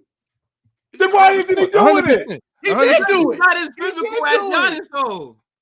Arms ain't as long. He ain't as tall. What is happening right now? Am I really trying to be? Y'all really trying to convince me? This is crazy. Maurice shout out, Mo Buckets. Oh, Mo Buckets. Yeah, Mo Buckets. It's called passion, you Eminem head. That's what I'm not yelling. I'm just passionate about what I'm doing, you Eminem head. No, all I'm saying, Giannis has the physical profile to be dominant going downhill. He's quicker than most bigs. He's more agile than most bigs. But when we talking about bag, we saying take athleticism off the table. Right. What can you do with the ball in your hands? How shifty are you? How many counters do you have? Can you hezzy tween? Can you get to a little one dribble pull up? All of those things. Right. Andre Black, when it comes to bigs, I clearly got to go do more. I don't remember Andre Black being that nice with the pill. These guys were moving like wings. They were just big body. Showdown. Something I've never seen. And maybe y'all have seen it. I haven't. I've never seen Giannis attack in the paint, spin to the left, and then hit the step back off the glass or nothing like that. Like I don't see Giannis do none of that. Like he's a dunk merchant. Man, but when he gets the ball in the mid post. On top of that, I went after we had that conversation about Wilt, where you updated me on the folklore stories. I went on my stream. I got the video on YouTube to prove it. I sat and watched Wilt. An actual combination with Wilt. Wilt has a better bag. I watched it. Will's bag is deeper. You move by the turnaround jumper off the glass. The show had a little bag on it. The turnaround jumper off the glass? No, Will had a little bag on it. Oh, that's like 30% of his bag. I'm gonna be honest. A hefty portion. And then the other 50%, the little no-look pass, little finger roll. The little finger roll. We played for the Globetrotters, so clearly Will. Damo, you ain't know that? So he clearly had a lot in his. Yeah, Will had a bag. Will had a bag. Yes. For sure. I always thought Will was like I don't want to say a minimized version, but in terms of like what he's doing to score, I thought it was like a minimized version of what Giannis was doing. Like it was just really he was trying to get to the rim, finish over people, block a shot. Will was out there really twinkle toesing. Will said it. He didn't want to be viewed. He didn't want to be viewed as like just some physically imposing force. So he tried to play with finesse. That's what he tried to do. So Giannis could never. Could we throw Ben in there? Ben who? Simmons. He got a better bag than Giannis? Yes. I promise you, I'm losing years on my life listening to this conversation. I'm not going. He did have that nice little runner coming through the lane. Though. He threw Ben Simmons. I ain't threw Ben Simmons. I don't know which Ben he was talking about. Ben Simmons, come on now, don't play. In 2018, Giannis gets the ball in the block. He open pivots. His footwork has gotten better. Giannis running in the lane, being able to switch hands. Because he doesn't have the Kyrie Irving hezzy tween in the middle of the lane and throwing the ball across his body because he's super nice. Yeah, Will, he got a basic handle. But there's plenty of dudes who have basic handles, but super nice with the pill with a basic handle. Look, all I know right now. Giannis has moves, but I'm sorry, but like he's driving left, he's doing a euro. He's driving right, he's doing a spin. Like, come on, like Andre Black, you didn't know what was happening. He's just there putting you in a spin cycle. He's cooking you. Like, so the difference between go watch Andre Black. So the difference between Andre Black and Giannis is that Giannis is just a better athlete. That's it. No. Giannis is a better player. I'm with you. But when we're strictly talking bags, that's what we talking about, Mars. For me, having a better bag doesn't make you a better player. Andre Blatch is far inferior because he's not. Then what the hell are we talking about then? When we're talking about bag, we're talking about skills, what you can do with the ball in your hands. Right. Kyrie has a deeper bag than Steph Curry. Right. Thank you, Dave. Okay. Like the Ben Simmons disrespect is you crazy. can believe in Ben Simmons' bag. That's cool for you. Kyrie Irving has a deeper bag than Steph Curry. Crazy. But we all know Steph Curry is better than Kyrie. Well, 95% of us. There's still like 5% who will still say Kyrie. But we understand Kyrie has a deeper bag because of the amount of things he can do with the ball in his hands, the amount of counters he has, the amount of different varieties of ways in which he can get to a spot and get a bucket is deeper than Steph Curry. But the ways in which Steph Curry does it is more effective over the course of a season, over the course of a series, whatever. So Steph Curry's better. Giannis is better than all of these guys we're naming. Right. But when we're talking about bag and counters and the amount of ways you can get to where you want to be, the amount of spots you can be effective from, Andre Blatch has a deep bag. So because I have the limited amount of accessories in my bag like you do, but the ones that I do have, I use them more effectively than you do. That's why you're a better player. Yes. Yeah. But let's not act like Giannis, smaller bag. But let's not act like Giannis is so okay. We know that he's a dominant player, but let's not act like overall he's just a great overall basketball player because the reason that he's so going good, haywire. I'm not going left like this. I'm not with him. Wait, I'm not with him. He's by himself. I'm not. The only reason that we have Giannis in these conversations is because of what he can do physically. Like that's what he relies on mostly. It's like he's just a physical freak. This guy's like 7 foot. He's fast as hell and he's strong. Like, let's just be honest here. And you couple that with the skill set that he has. Bingo! Him being able to dunk over guys who he's usually bigger. I still have to get to the basket. I can't just cup the ball like I'm Christian McCaffrey and I'm running into the basket. I can't just do that. I have to be able to get there. I have to be able to get by guys. By himself. Well, I'm using reverse pivots. And I'm not making that argument. Yeah. And I can't he's get by himself to on that one. And Chilltown, you ready for me to really break your brain? Dominance makes you a better basketball player than a lot. So I get it. Everybody loves Giannis, but for example, like people think that Giannis is one of the best basketball players like right now. To me, he's not better than a KD. He's not better than Bron, Jokic, like all these guys who have different ways of getting the shot. Are you taking Giannis? Giannis is not like that. Right. Yeah, We well, need your top 10 in the league today, and we need your top 10 all time. Wait, before we do that, get that right now, real Ron. quick, Chilltown, are you ready for your head to really explode? And this is the last bag talk conversation. Damo. No. This is the last one. This is the last one. Come on with it. I'm not sure if I can handle it, but come on with it.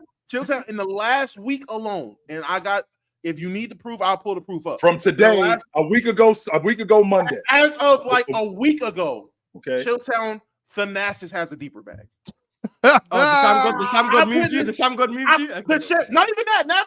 They robbed him with the travel. And going. That wasn't travel. I didn't know that was in his bag. He reached down to the bottom of the bag, pulled that move, and then the Sham God cross, take it to the rim. Stop it. I've never seen Giannis would never. Giannis could never. Never chill down. Once again, Domo is by himself. I am not co-signing that. I'm with Domo here. I don't need a co-sign. I'm with Domo here. Domo is not by himself, but the person who's with him, you probably don't want to have him with you at this point. Hey, we need your top 10. Don't do me like that. That one highlight with the Nasty. We need your top 10. Will, we need your top 10 Top today. 10, please, Will. And we need your top 10 of all time. Come on. Will, we need that, but I'm just gonna say the same way the media turned up Trae Young, the same way y'all speaking bad on D-Lo, turn him up. The same way, who else got turned up this year?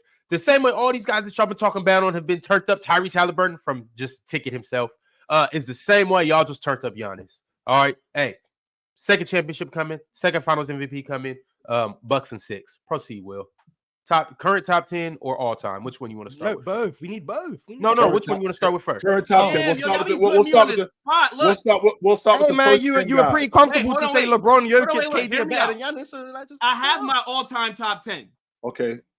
Remember, I ain't had that last time, but I did my research and I was like, you know what? Like, I'm gonna have a list for y'all. So can I do that? Go ahead. Yeah. At number one. At number one. Oh wait. But can I start from 10 down? Okay, you want to at number 10? At number 10. All right, go ahead. Let me cook. Just let me cook. Let me cook real quick. You cooking? Bill Russell. All right. So 10. All right. So at 10, I got Larry Bird. Okay. 9, I got KD. Okay. 8, I got Steph. 7, I got Tim Duncan. 6, I got Shaq. 5, Kobe. 4, Magic. 3, Kareem. 2, MJ. Now, before we get into GOAT talk here, right, people? Because, like, I really can't understate. Oh, my God. He came more than prepared. He came more than prepared. Today. I don't know if y'all ready today. But when you got a top 10 list, and if LeBron James is not number 1, it's not valid, okay? I'm trying to tell you guys something right now. You need to change your list. Your list is wrong. Michael Jordan, as I said on Friday, the only thing that he's the GOAT in is sneakers. When it comes to being an actual ball player, I'm taking LeBron. And on top of that, the longevity is crazy. To me, LeBron might just be the greatest athlete of all time, period, in any sport. So that's my top 10 all time. I had to throw the GOAT mask on. I can't breathe, really, and I hope that y'all can hear me. Don't pass out on that. Wait, so I just want wait. So don't do that. Who's more skilled, LeBron or MJ? Bron. We just had a deeper bag. Giannis. So now he's gonna go switch up. This guy's gym. Now he's gonna go switch up. Now he's gonna go switch up. Give me Bron. Now he's gonna go switch up. So who has the deeper bag? You got a deeper bag, LeBron or MJ? Give me Bron. Look. I like the gym. He's a hypocrite. He's a hypocrite. I don't really know how I could talk on here.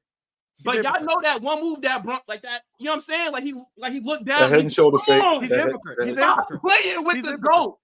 We just spent 30 minutes on this. We just had to listen to this man argue about how Giannis' bag is just because he's bigger, faster, and stronger than everyone. Now you're gonna tell me LeBron got a deeper bag than Mike? Like, man, hey, look, Michael Jordan. I'm not saying that he is not in the conversation, right? Like, I troll a lot, but it's a lot of nostalgia tax. Like, let's just be honest here. Everybody thinks that what the older players did back in the day was better than everything that the new guys is doing. And we can't act like people don't have that narrative across all different sports. As I said, LeBron, to me, I think that he's a better playmaker. I think he's a better overall player than Jordan. And I get it that, Jordan, you can say he's better defensively. But aside from that, I'd take Bron in everything, if I'm going to be honest. And I also think, as well, real quick, that LeBron is playing during a harder time in the NBA than what Jordan had to deal with. I just don't get how you said LeBron had a deeper bag. I mean, you just better look everything except for defense. LeBron have a deeper bag than Kobe? No. So Mike's bag is worse than Bron and Kobe. You might have got me there. Okay. You might have got me there. All right. You might have got me there. Zero just vibing said Wilt clears as an athlete. Yeah, I was gonna ask when you said the best athlete ever. Did you mean like the most athletic person or like no. athlete in terms of sports person? No. So when I say like the greatest athlete, I'm not talking about like actually like what we're doing on the court. I'm talking about just like role model, just like the kind of guy that people should be like looking to strive to be. Just professionalism, everything. It's like him. He's just like the ultimate athlete to me in that kind of regard. Muhammad Ali. I mean, look, like I wasn't around for all that. I'm like, but don't say ever. Say of your lifetime. Say again. Don't say ever. Say of your lifetime. If we're just gonna discount everything that happened before you. Well, I mean, but I'm not discounting like what Muhammad Ali has done. I'm just saying, to me, when I look at just like the ultimate athlete, ultimate professional, like no scandals, nothing. It's just clean image. Brian. So a guy named Dirk. He lost to a dude named Bird. He did. So he lost to a dude named Bird. Yeah, but Bird is a top 10 player. Where's Dirk? He lost to a dude named Horace. What are we talking about? What? Yo, are we serious? Our chat is Horace too. But he also lost to a dude named Horace. Matter of fact, Michael Jordan made Horace. And then Horace beat him. And my thing Horace wouldn't beat him. That's what happens when you make a war machine. Lost to a dude named Anthony. What? Stop me. You don't stop playing with me. Yeah, Let me find out LeBron lost the game to the Portland Trail Blazers against Anthony Simons. Let me find out. I'm telling you, this is taking years off my life. I am certain of it. I am not. Yo, I love our chat. Yo, that chat is goated. Oh yeah, chat hates it. They love and hate it. It's hilarious. How you Shaka's we got my man Will's all-time list. Does anybody have any discrepancies or any other questions? I know we got stuck on Bron at number 1, but does anybody have anything else that you guys want to ask? Or why is Magic over Kobe? Say it again. Why is Magic over Kobe? So it's because he's the greatest point guard of all time, in my opinion. So I feel like he deserves a top 5 spot because of that. Yeah, Kobe's at 5, so just put him ahead of Magic. They're both top 5 still. Yeah, but to me, to me, Kobe's not the best shooting guard of all time. So yeah, because it's MJ there. If MJ was a point guard, yeah. So if MJ was hypothetically a point guard, right? Hypothetically, the same player, but hypothetically a point guard, you'd have Kobe over Magic. Yeah, I think it's debatable. Like, and again, like it's all like subjective. That makes no sense. No, wait, but it's all subjective. That doesn't make sense. No, Ron, you can't have Magic over Kobe because he ranks higher in a position because the other guy's position has MJ in it. That doesn't make sense. No, okay, yes, but to me, look, life's not fair. Like it is what it is. Like, you can make it make sense. Hold on, wait a minute. But I say this was a fact. This is my top 10. It's what you asked me for, right? Right. Yeah, you said my top 10. And then you have to explain yourself. So why don't you have the best power forward ever in your top 5? I was about to ask, so is there a power forward in your top 5? Why is Tim Duncan at 7 and not 5 if he's the best power forward ever? You have 2 shooting guards in there. Say it again? Why do you have 2 shooting guards? Hold on, Ron. He heard you. No, we're going to ask again. He can think of his answer. He heard you. Why do you have 2 shooting guards in the top 5 and not one of the power forwards? Hold on, wait. The full court press right now is crazy. That's what I'm just trying to understand. Hold on, wait. It's like I told y'all on Friday, right? To me, like I think putting top 10, right, from players from all different positions is weird to me. So I didn't have it Friday, right? I said, next time I come on, I'm gonna try to come up like with a list that makes the most sense in my head. So that's what I did. But I said on Friday, and Mars, you weren't on, but I was like, I do think that, like trying to rank centers with point guards and power, I think it's weird. But I thought with something for y'all, but y'all like the full court press right now. I just don't think it makes sense. Just say Magic is better than Kobe. That's not crazy to say. But he doesn't think that, but he wants to put Kobe over him. But the reason that's hard for me to say, because again, so I put Magic, like, okay, he's in my top 5 because to me, he is the greatest point guard of all time, right? So to me, I feel like that should play a factor. I get it that Kobe has to go against MJ, but again, to me, I never watched Magic play. So if I had to go off of just who I think is just purely better, just positionless, then I would have to say Kobe because that's who I've seen play. When you say you never watched Magic play, well, when you say you never watched Magic play, you mean like you never went back and watched full games of the Lakers when Magic was playing? No, I never watched full games. No. I got bringing anyone up here. Hold on. I got a question. Really got two questions. One, who's your GOAT power forward of all time? My GOAT power forward, I'll probably say, Tim Duncan. Okay, but he's not in your top 5. Cool. And then on top of that, what makes Shaq better than Tim Duncan? To me, why? Both. This one's easy, Will. It's not hard. No. So for me with Shaq, it's just that he just like his pure dominance, just like how he was big, like how he was able to bully people in the paint. But you also said earlier, you said that just being able to physically overpower somebody, that's not skill. That's a knock. Yeah, but this wasn't top 10 bags. Mm-hmm. But you said you said word for word, Giannis isn't that good. He's just bigger, faster, and stronger than everyone. Hold on. You said guys like KD are better than him. Wait. You said guys like KD are better than him. Like, what? LeBron's better than him. Jokic is better than him. All these guys are better than him. He's just bigger, faster, and stronger than everyone. That doesn't make him better. But now, Damo, how long you and Mars been running the top 2 on this Jim Boeheim? Okay, enough. All right, enough. So real quick, I'm Will. just trying to understand. This is an AU press, Bob. Yeah, I'm saying this is crazy. Will, I gotta show. I'm over here, Will. I got you, Will. I thought this is what we did on Players' Choice. It is, Damo. It is, Damo. No, Damo. I'm just curious. Look, I gotta show this. I got to show this film to my team when I'm trying to explain, like, this is how you play 94 feet of defense. You know what I'm saying? I'm about to show them this is what 94 feet of defense looks like. I guarantee we get 18 steals a game. What I'm asking, though, is, doesn't make sense. Will, who 25. Will, the problem that we're having here is pizza party on me. Your top 10, when you make up your top 10, okay, your criteria, what is it? That's what they're challenging. It's vibes. They're challenging your criteria. What makes you when you say you come up with this list, right? Yeah. You come up with this list. I come up with this list based on bop. Well, what is your criteria when you come up with this list? Yeah. So to me, 1 and 2 were easy, right? Just because I do believe that Bron's the GOAT, and I believe that Michael Jordan is after him. Okay. Then everybody else, like what I try to do is I try to mix in like players from the past who I don't really have that big of a reference on because I wasn't born back when they were doing their thing. So so what I did was I looked at a few other lists and then I picked which ones I thought made the most sense. Now, as I said earlier, well, not earlier, but on Friday, I thought that making a top 10 list is kind of crazy to me just because it's like you're trying to rank different positions and put them all into one of importance. So I try to come up here with something for you guys, right? The full court press, though, it has been fantastic. And you guys have caught me out on a different few things that I do agree with. And I can admit if I did get something wrong. Right. But I'm not saying that it's perfect.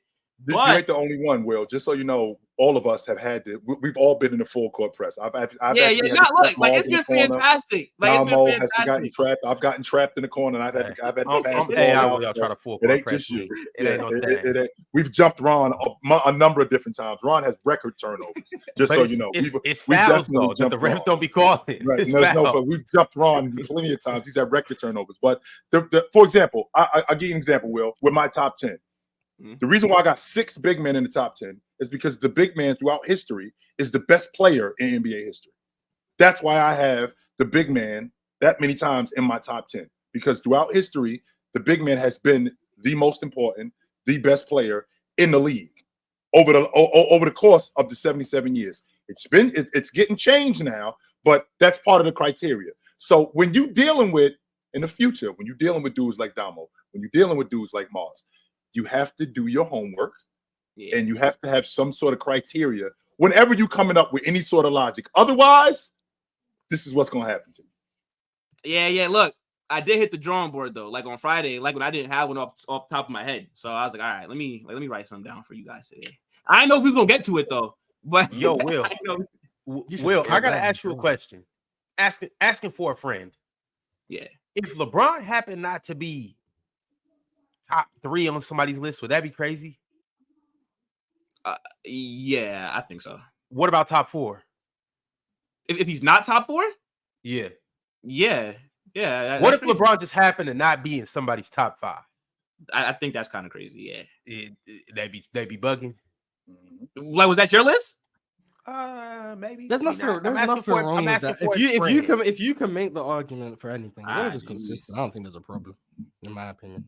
But when it's inconsistent, that's where the problems come in. I'm about to say that's always been my thing. Consistency is key, and just standing on business. I ain't gonna lie. You could have sat there and looked at the camera and been like, "I like Magic more than Kobe." I'd have been like, "All right, cool, say less." Like, I like Shaq more than Tim Duncan. That's why. Shit, say less. As long as you're honest. But as soon as you fold, especially if you.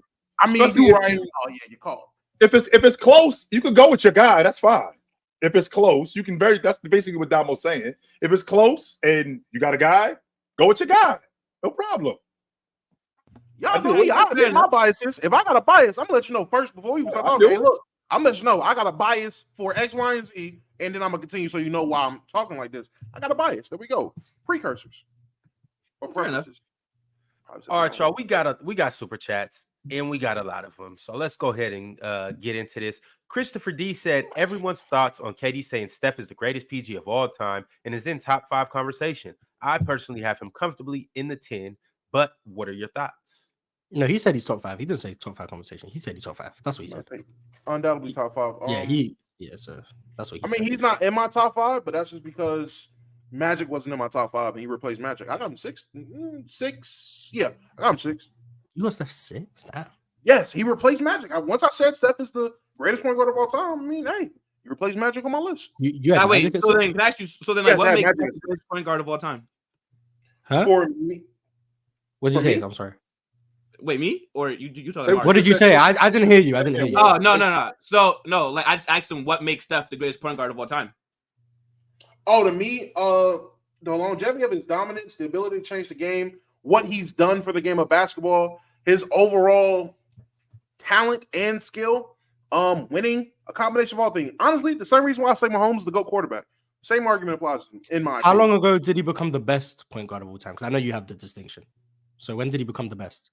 When did he become the best? He was the best probably 21. When he proved in the 21 season that he, without all the help, quote unquote help, if he's just the focal point, you don't have Clay to relieve you of anything, he can't do that. He still went out there and gave you an efficient 30 a game with being the number 1 option and not having a young Jordan Poole and all that. He proved me wrong. He proved, okay, this is real. What he's doing, 100% real. He don't need KD. He don't need that system. He is Stephen Curry. Stephen Curry is Stephen Curry. That's when he became the best. Okay. And then 2 years later, he became. Wait, did he become the greatest in 22 or last year? So the year that they won the NBA championship. Yeah. Did he become the greatest after he won? 22, he became the greatest. Yes. Okay. He became the greatest. Okay. Just wanted to understand. Tito El Bandito said Cavs Kevin Love or present Sabonis. No. Cavs Kevin Love? Why not Minnesota Kevin Love? What are we talking about? Y'all take it.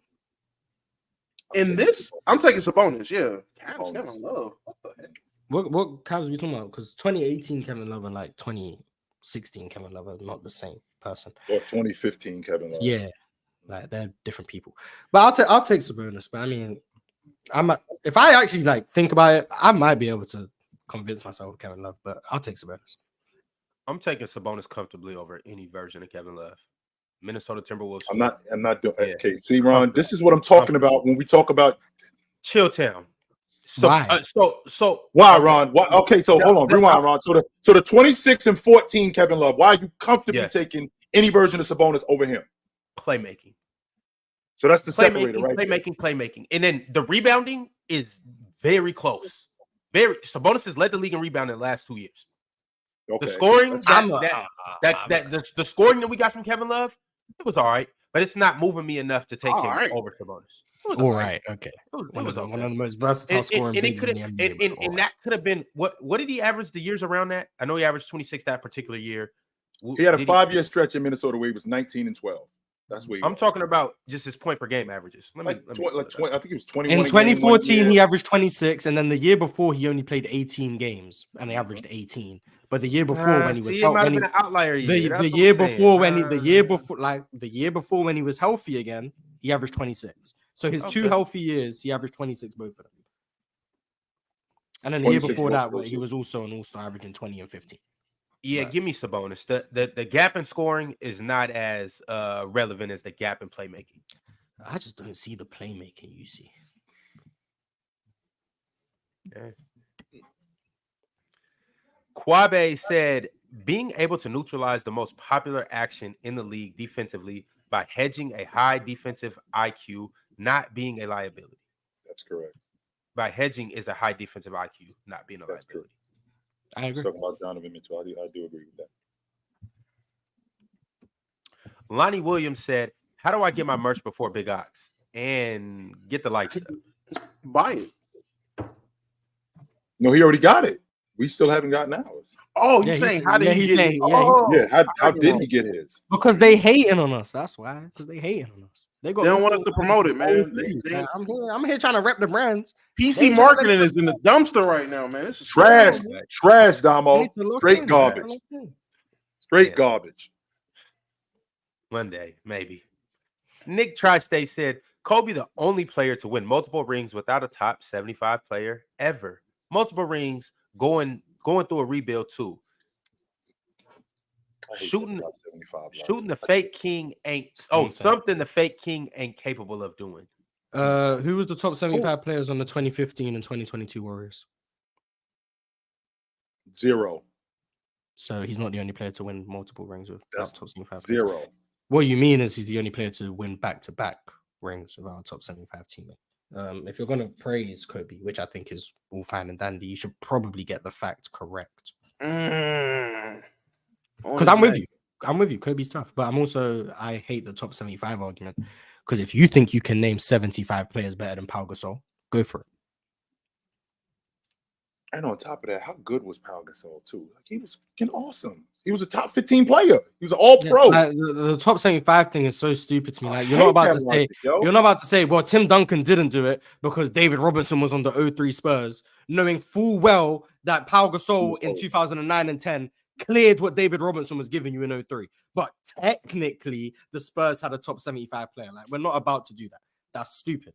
But if whatever helps your argument, I guess, because Tim Duncan technically didn't do it because David Robinson was on the 03 Spurs, and even though he had none on the 07 Spurs, technically he didn't do it because Pau Gasol, who cleared David Robinson at that time, didn't make it because David Robinson, what he did prior to 03 is the reason why he's there.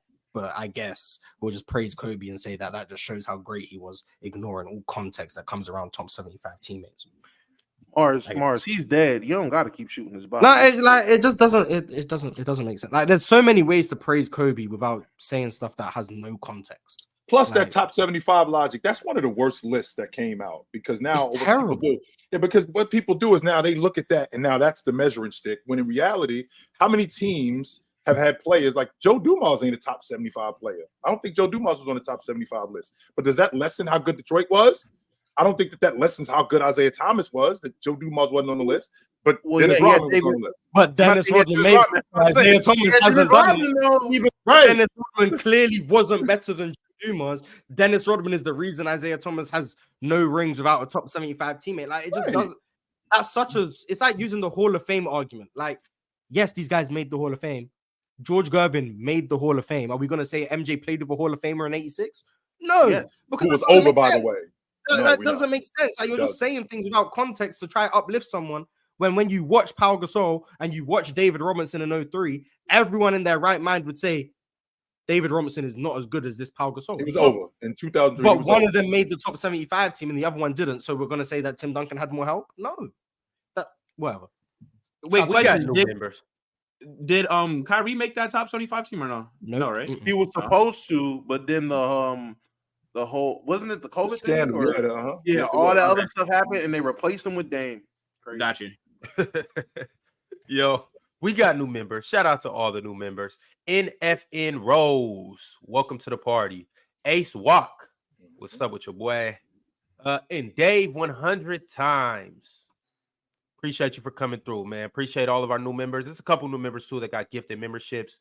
Welcome to the party. Shout out to you guys for being here. Appreciate everybody that's in here. If you haven't liked the video yet, go ahead and slap that like video. Shout out to everybody in the comment section, especially everybody that's been here since the beginning of the episode until now. Y'all the real MVPs. Nick Tri-State with another super chat and said, Kill.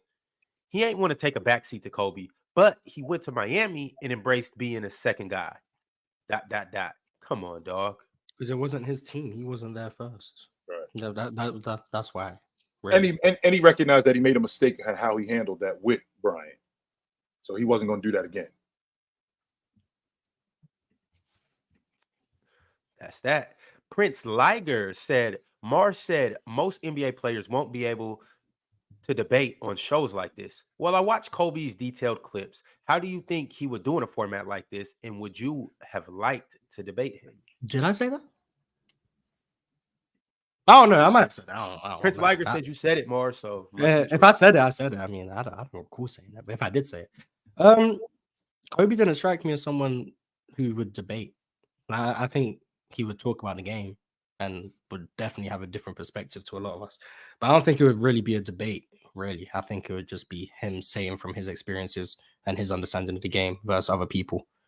But I don't think there'd be debates. Yeah, I think it'd be a conversation, not a debate. More of a conversation. Now, if you consider a conversation where people disagree a debate, then sure, I guess. But he wouldn't be, I don't think it would be as animated as the debates that maybe you're used to up here.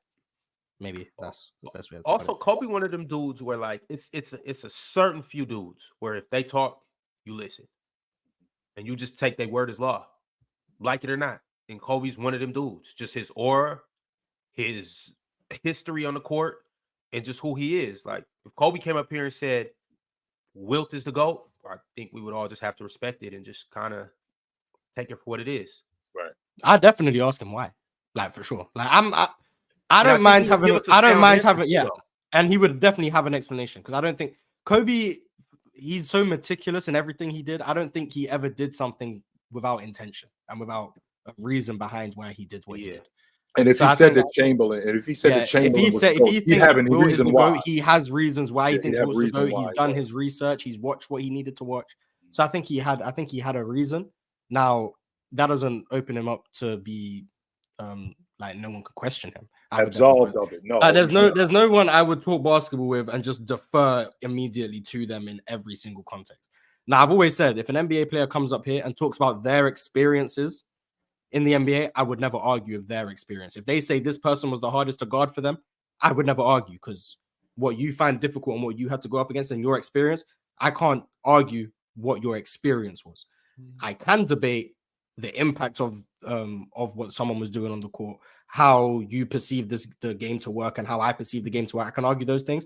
I can't argue against what someone experienced. I can never do that. I can't do that with anyone who never even played in the NBA.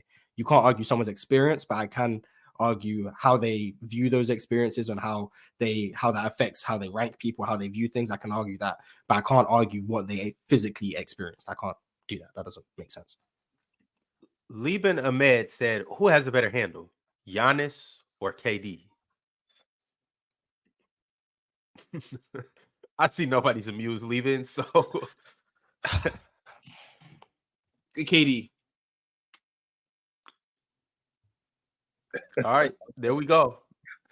Styles Blackman in the house said, if she wins, some idiot's going to use it as Steph drops in the all-time rankings. Yeah, some idiots, sure. I don't think the 3-point contest. Steph airballed in his first ever 3-point contest. I remember that. It was like the third shot he airballed. So I mean, should drop him for that because how you the greatest shooter ever and you airball in a 3-point contest? Even MJ didn't do that. Alan L said, put some respect on New England's Messiah. Is that Tom Brady? Yes. Mm-hmm. Okay. We good. Purple Political Breakdown said, I'll be honest, we are being nasty this year. Jalen Brown, Jaime, and McClung created a name from last year. This is 100%.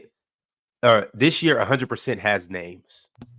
That's a fact. I didn't even realize some of the names that were in the dunk contest when we was having this conversation. Y'all made it like the way it was being J-Rod made it seem, you would have thought it was 3 literal G League guys, and then you had Jaylen Brown. Like, nah, Jaime Jaquez is a solid name. It was a good rookie having a good rookie year. Jaylen Brown obviously is Jaylen Brown. Matt McClung is a winner. And you got Obi little brother, who, if you don't think Obi little brother, Jaylen Brown's the biggest name we've had in a while. Right? Well, think about it, Damo. When the last time we had an all-pro in a dunk contest? I literally just looked at the damn list. Like Anthony Simons wasn't the guy he is now when he did it. He wasn't. Jalen Green was a rookie when he did it. Speaking of Jalen Green, did y'all seen that dunk on DeJounte? Well, of course we seen. That's the dunk. Yeah, I don't tell you. That's for what it's worth, this was the Jalen Green I was expecting. How he's been playing over this last little stretch, and just that dunk that whole move and that whole sequence.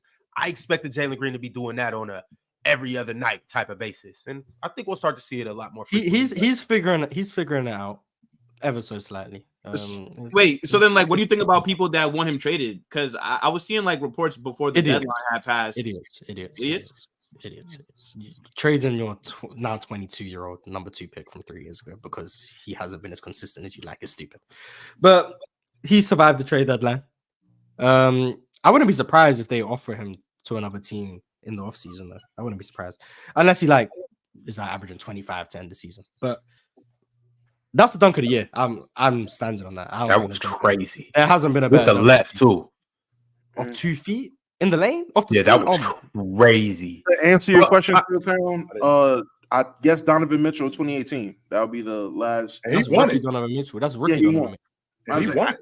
I'm about to say, that's the last one. Other than that, I'm seeing, Didn't Oladipo do it that year, or am I bugging? But I'm talking about, Damo, an all-pro who was actually an all-pro at the time. Like, Donovan Mitchell wasn't an all-pro or not at the time. He was a rookie. Oladipo, I think, is the last all-star I remember doing it. Oladipo did it after that. Well, Oladipo did it right. It might have been right there. Remember, he did it right when Black Panther dropped. Yeah. Remember, he came out. That's like 2018, right? He was in Indiana when he did it. Like, I'm about to say, it wasn't 19, because 19 was Miles Bridges, John Collins, Dennis Smith Jr., and Hamidou Diallo. That was it has to be 18. He weren't doing it in OKC, so it had to be 18. I think it was 18. I think Oladipo is the last All-NBA player to do it. But I might be wrong. Fellas, I got 2 more super chats to get through before we end the show. YRN Quan said, "Can Adam Silver please make a mandatory 1v1 contest for All-Star Weekend for the Stars?" How do you make They won't get in it. How do you players wouldn't do that? No, they wouldn't get in it. No, they wouldn't get in it. There's no way to make that mandatory. No, they wouldn't. That would be dope, though. That really would be. And Satoru said, "If you are more skilled and the production is relatively similar, you are a better player. But if your production isn't there, the skill is irrelevant." I'm not totally. Which means Andre Blant having a better bag don't matter, Mars. Oh no, I'm with that. I'm not even arguing Giannis is worse than him. I'm just talking about the bag. But I don't necessarily agree with that. But I can't address why in 20 seconds. So thank you for this. Y'all pull up to the press box next. It's not next. It's now. Just stay right here. Press box is coming on. Later today, Playback TV. Chill. We'll be watching the Nuggets versus the Bucks. Tune in. Get your VIP pass. Join the watch party. We'll be back tomorrow. Same crew, same cast, same time. Later. Yes, sir.